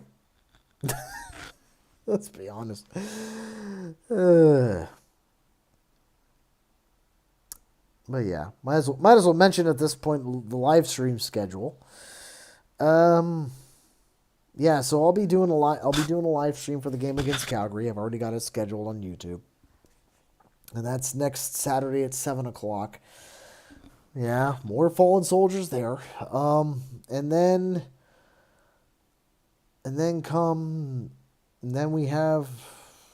I'll be pretty much, it'll be the playoffs, and I'm more than likely going to be doing a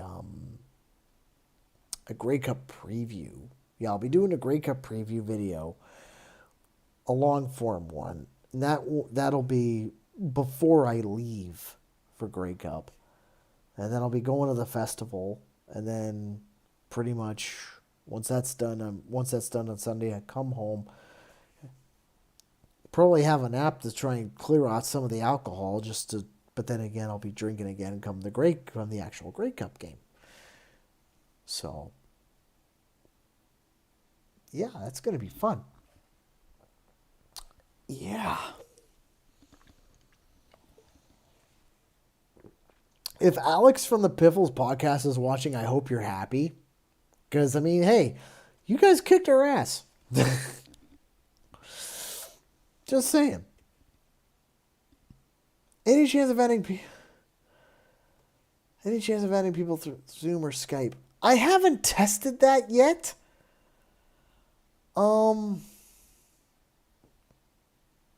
Maybe in future I might try something like that. But it would have to be the right. But I mean, if I'm gonna try it, it would have to be the right person. I mean, I think it'd be funny if we had like an Argo fan, like for example, like say a Labor Day Classic, and I'm not there, an Argo fan and a Ticat fan going at it, just chirping each other the whole fucking game. I think that would be fantastic. But I mean, yeah, I mean, I understand. I understand what you mean there, Maverick, and I would love to do it. It would just take. I mean, I would have to study up a little bit on it in particular when I'm sober. Not right now because I'm kind of drunk. I'm not gonna lie. Yeah, no, I get what you mean. I would love to try that. Done that with the Robotech World podcast. Okay, you got my attention with Robotech. I haven't watched any I used to love Robotech when I was a kid. I'll be honest. But then again, okay, you know what? Might as well. Yeah. little Highlander battle mech I painted up the other day. Well, not the other day, but a couple weeks ago. I love me big stompy bullshit. You know what I mean? Just a little glimpse into my hobbies. But anyway. But yeah, final score, 27-19. It's kind of what we expected. I'm not gonna lie. It's kind of what I expected. Yeah, maybe I should get like Nick or another Argo fan on here. If we could turn this into like a proper, yeah, that's me. BattleTech / Mech Warrior, that's me. started out with Mech Warrior 2. And when I used to play online with that stuff, and then I got into the board game, and now I'm looking at a collection of at least 12 mechs that I've got painted up right now, and I've still got more to do. It's actually holding. Actually, the funny thing is, the mechs are actually kind of they're in a carrying case, and they're holding the camera in place. I'm not gonna lie. What can I say? I love me big stompy robots. There's nothing wrong with that. Nothing wrong with loving big stompy robots that can shoot lasers.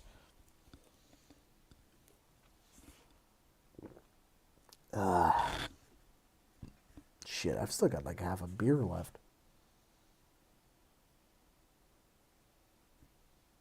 Still got me half a beer left. Oh, I'm gonna keep the stream going until I finish my beer. How's that sound?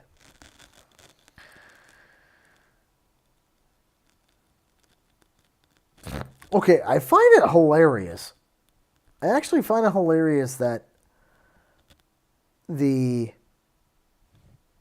iHeartRadio app is saying, yeah, we got the Argo game on. Meanwhile, Hoagie has said, Mike Hogan himself has said, yeah, we're not broadcasting via radio.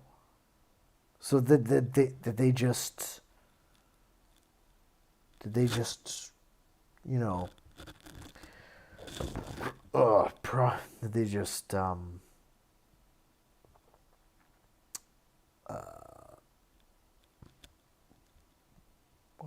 what's that? Simulcast the TV broadcast? That would be my guess. Oh, that reminds me. I need to find. Okay, so just.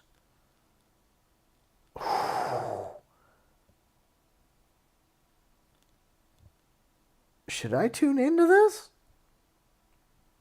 Half of me kind of wants to tune into this. Tigers at Mariners. It's tied at 2 in the 13th inning. Half of me kind of wants to tune into that to see who are the Jays going to play on Sunday. You know what? Fuck it. Let's tune in. We're tuning into this. We're going to tune into this. Hang on a second. No, not that one. Fuck. I'm tuning into this. Just briefly, I want to see what's going on. Bottom of the 13th inning.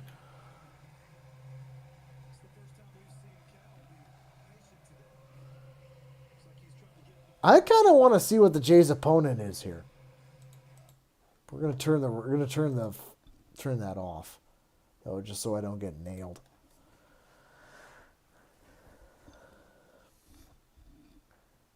Bottom of the 13th inning. Man, these two teams. Oh, yeah, that big cut on a knuckle curve. Yeah, like I mean, I know this is supposed to be football only, but hey, I don't care. This is my channel. Exactly. Heck, why not? Why? I want to know who the Jays are playing on Sunday. Fuck.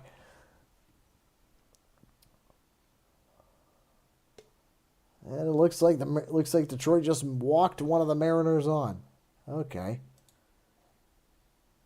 Because ultimately, either way, the way I look at it, this is going to, like, whether it's Detroit or Seattle, it's going to end up being a home game for the Jays anyway.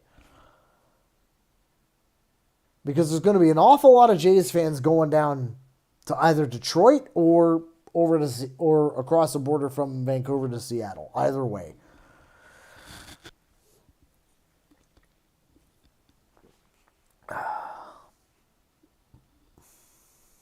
See. 1-1 the count here.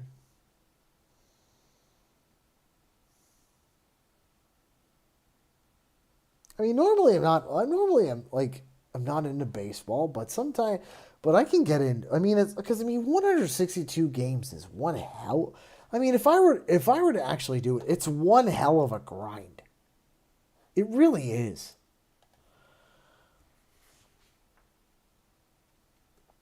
$162 games plus playoffs is a hell of a grind.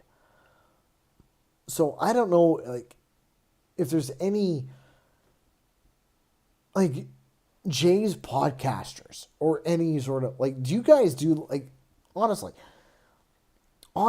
like, do Jays podcast, like, you'd have to do it, like, every day from, like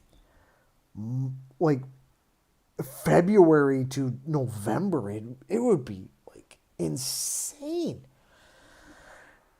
If you're a Jays podcaster, you've got to really love baseball. Let's face it.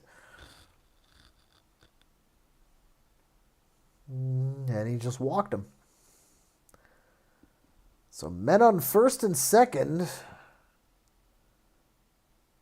So you got men on first and second. Seattle is got one run in scoring position. Nobody out. Jorge Polanco is up, and he's 0 for 4.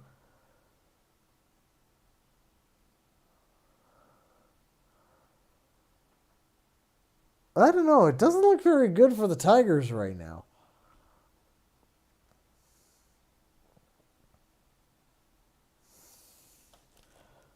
I'm actually kind of happy that it's gone.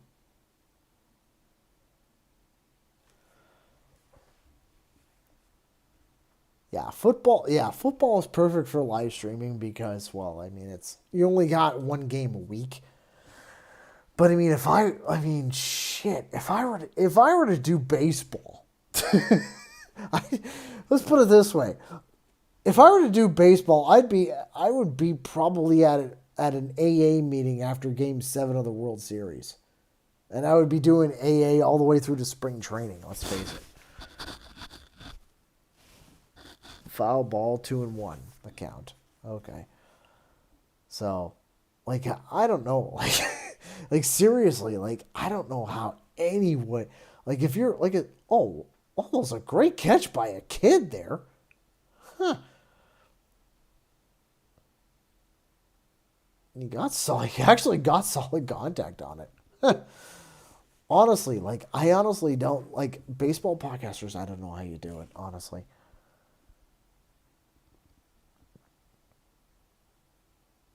Like seriously, like it's like it is like 100. Like I said, 162 games plus if you make it that far playoffs. It plus spring training. Like you'd be doing it all year long. Like you would have to have like some sort of funding setup, would you not? I would personally.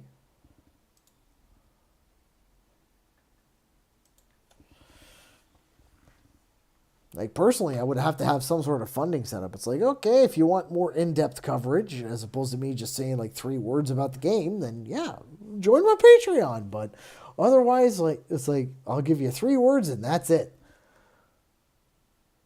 That's a foul ball. So, full count now again. It would be so sad if he walked the run home. I mean, he got runners on first and second, right? Right now, you got runners on first and second. Foul. Oh, hang on. Pop fly is going to the crowd.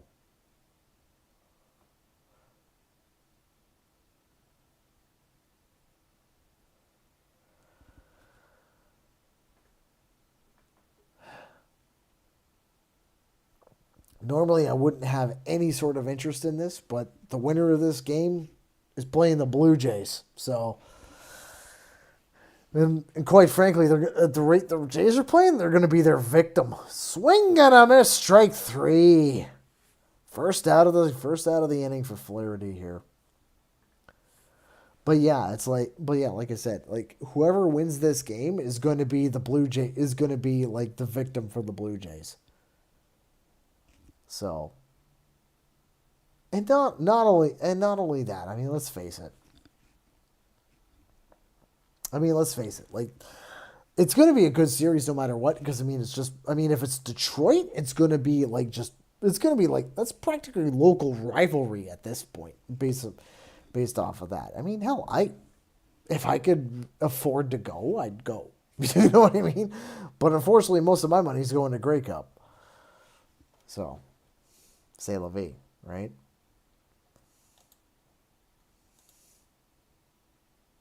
Gotta go to the loop. You know what? I should as well. Hopefully nothing happens. I'll be right back.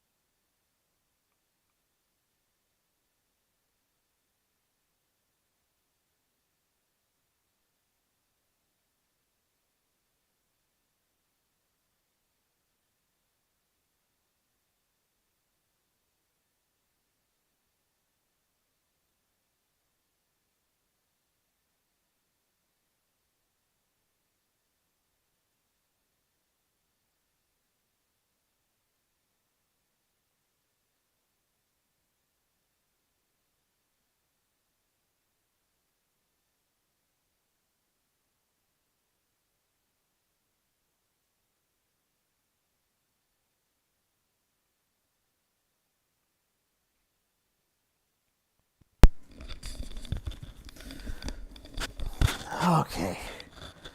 So let's see. Oh, chopper to double play. You got it. We're going to the top of the 14th. Oh boy, this game might go all night. I've still, and the thing is, oh no shit, I'm out of beer. That's fine.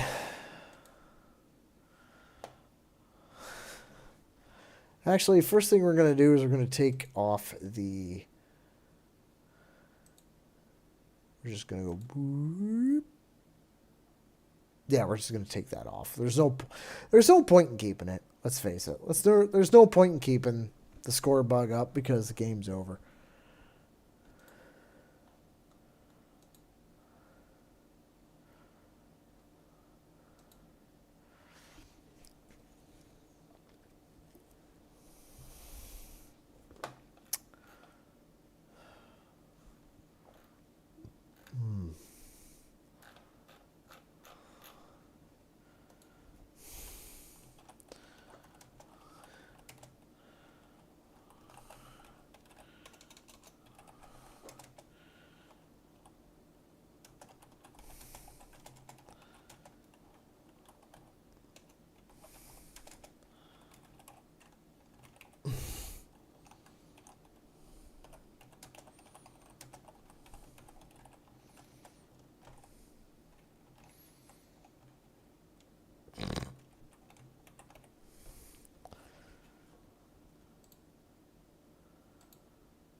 Alright. Yeah, fuck the Eagles. Argos could kick your ass. No, I'm just kidding. I'm just kidding. Argos could barely kick any. Argos can't kick anybody's ass right now. They're just shite.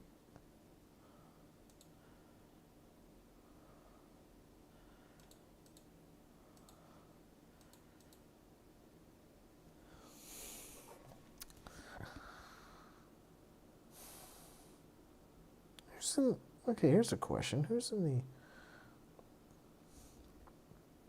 is in the NLCS? Who's in the National League? Dodgers and Cubbies. Ooh, that's going to be a good series. Although, wait, what? Oh shit. They've still got one more game to play. Huh. Brewers and Cubbies still have one more game to play.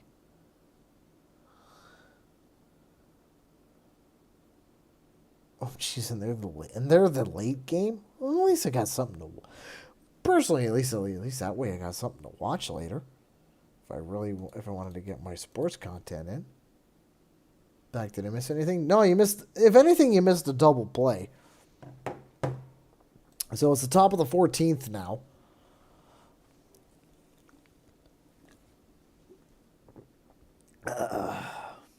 Top of the 14th, Detroit and Seattle tied at 2. To be fair, the only reason why I'm watching this is because I want to know who the Jays are playing on Sunday and Monday. So,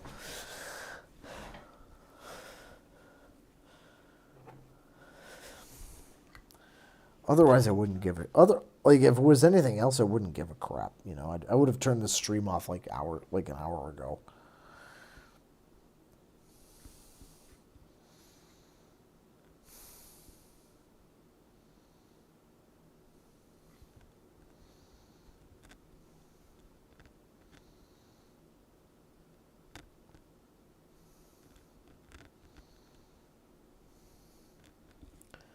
Oh, pop fly. Yep, that's a pop fly. So, 1 out. Top of the 14th. Hopefully this is one of those things that doesn't go all night because I don't have enough beer. Let's be honest. I'm pretty sure my friends that are out in Regina right now are actually at the. I'm pretty sure they're at the Victoria.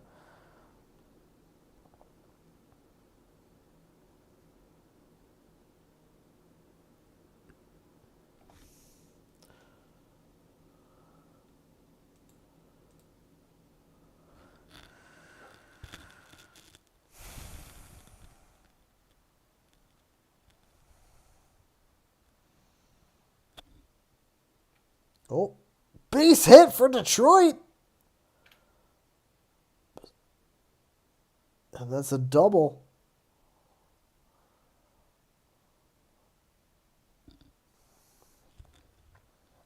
Double for Detroit. This is going to get interesting, I think.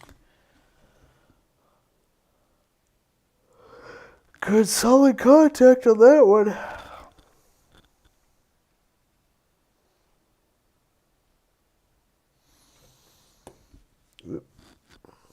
Just inside.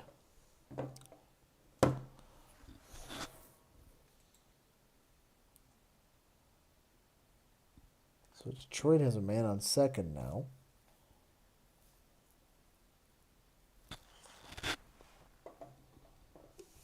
Oop.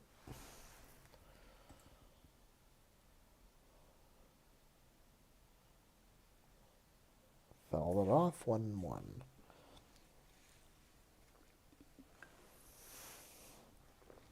Will it be the Tigers to break through, or will it be the Mariners? AJ Pierzynski, there's a name I haven't heard in a while.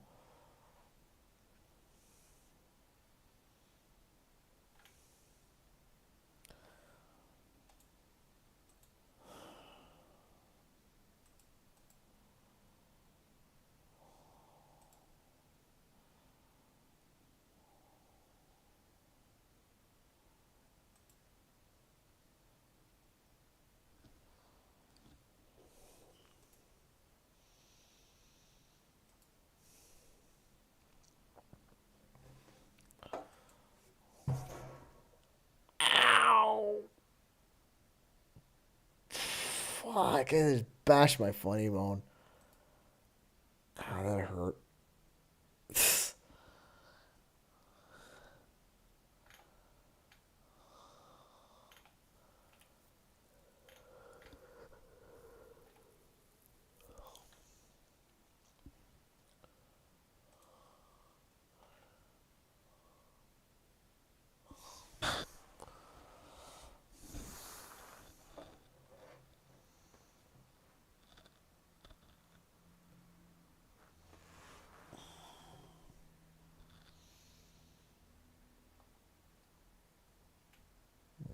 'em.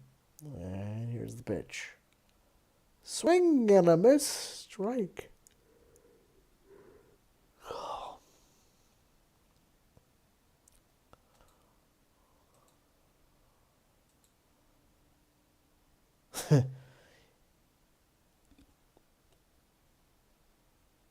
14th inning. Yeah. The thing is, I still remember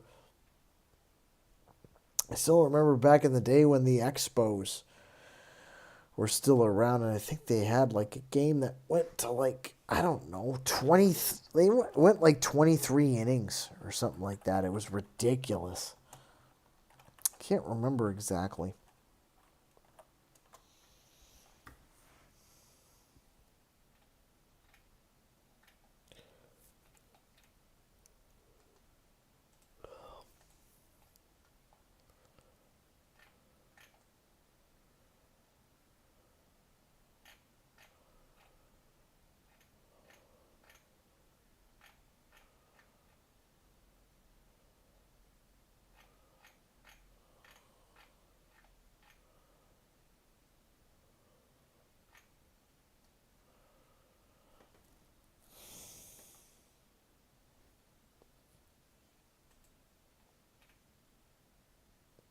Well, it must be a pitching change because we're in commercial.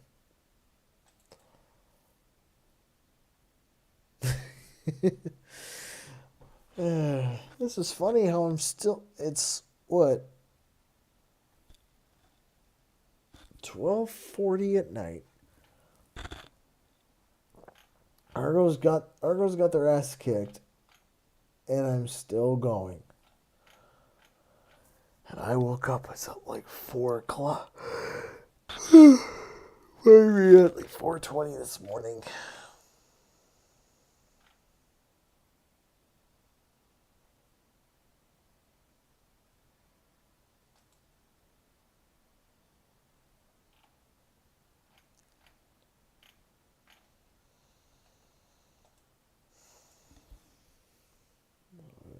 Close some stuff up there. Yeah, I didn't want to close that. Oops.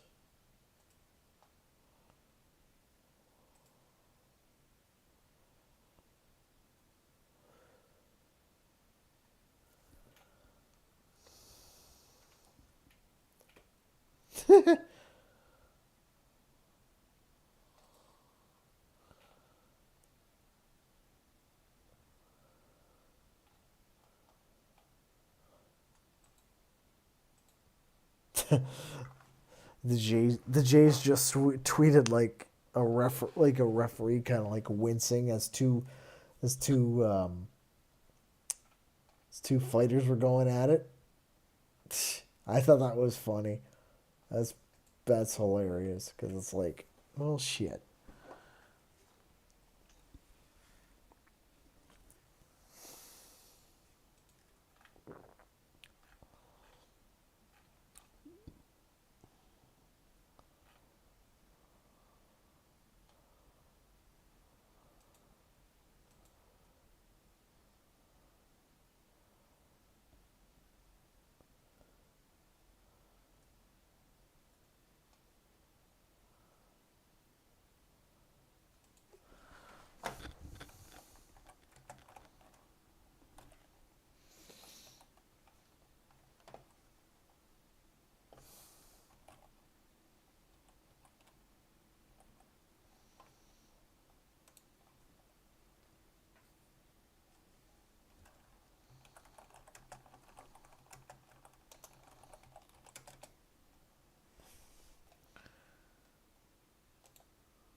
Watching Game Center.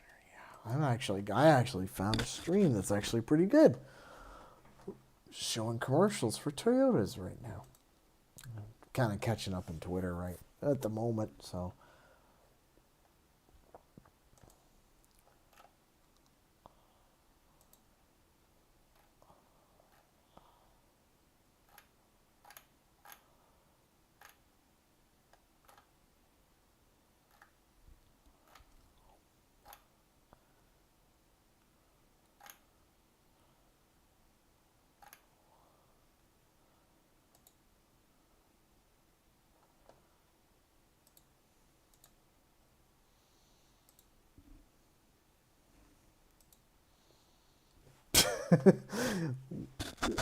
This is the kind of thing. Okay, so the Mariners are coming up. Oh my God, look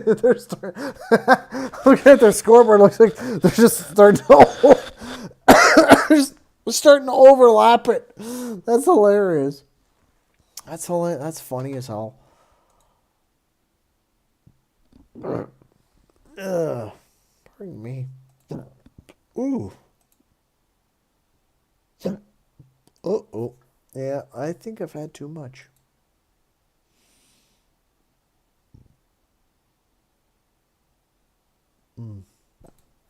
Oh, fuck.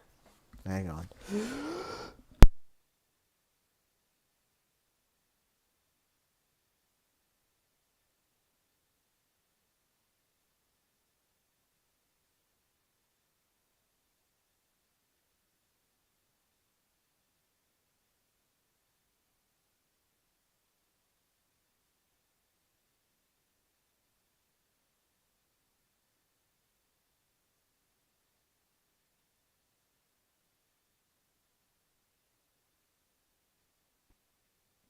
Shit, I got the hiccups.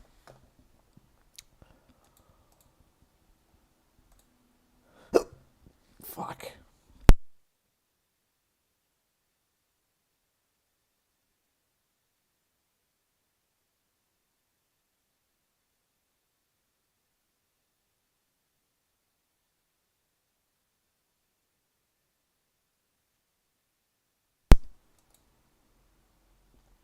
All right. I think I'm going to have to turn this off. I got the hiccups and then, yeah. Oh, fuck. Normally when I get the hiccups, it takes a while. Fuck me. But I can't. I'm not going to be able to do a stream like this. So, anyway, thanks for joining me for this. 5 fallen soldiers. Wow. Fuck me. Oh, Jesus. Awful lot. Anyway, yeah. Go to bed. Yeah, considering I've been up since like 4:30 this morning. Yeah, I think I gotta go. So, thanks for joining me. Argos got their asses handed to them 20, whatever the hell the score was. Yeah.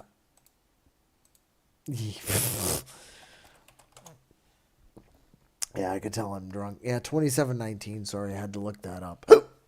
Fuck. Pardon me. Saskatchewan clinches first place in the East. Or West, sorry. Got East on the mind. Yeah, I gotta get off of here. So thanks for joining me, folks.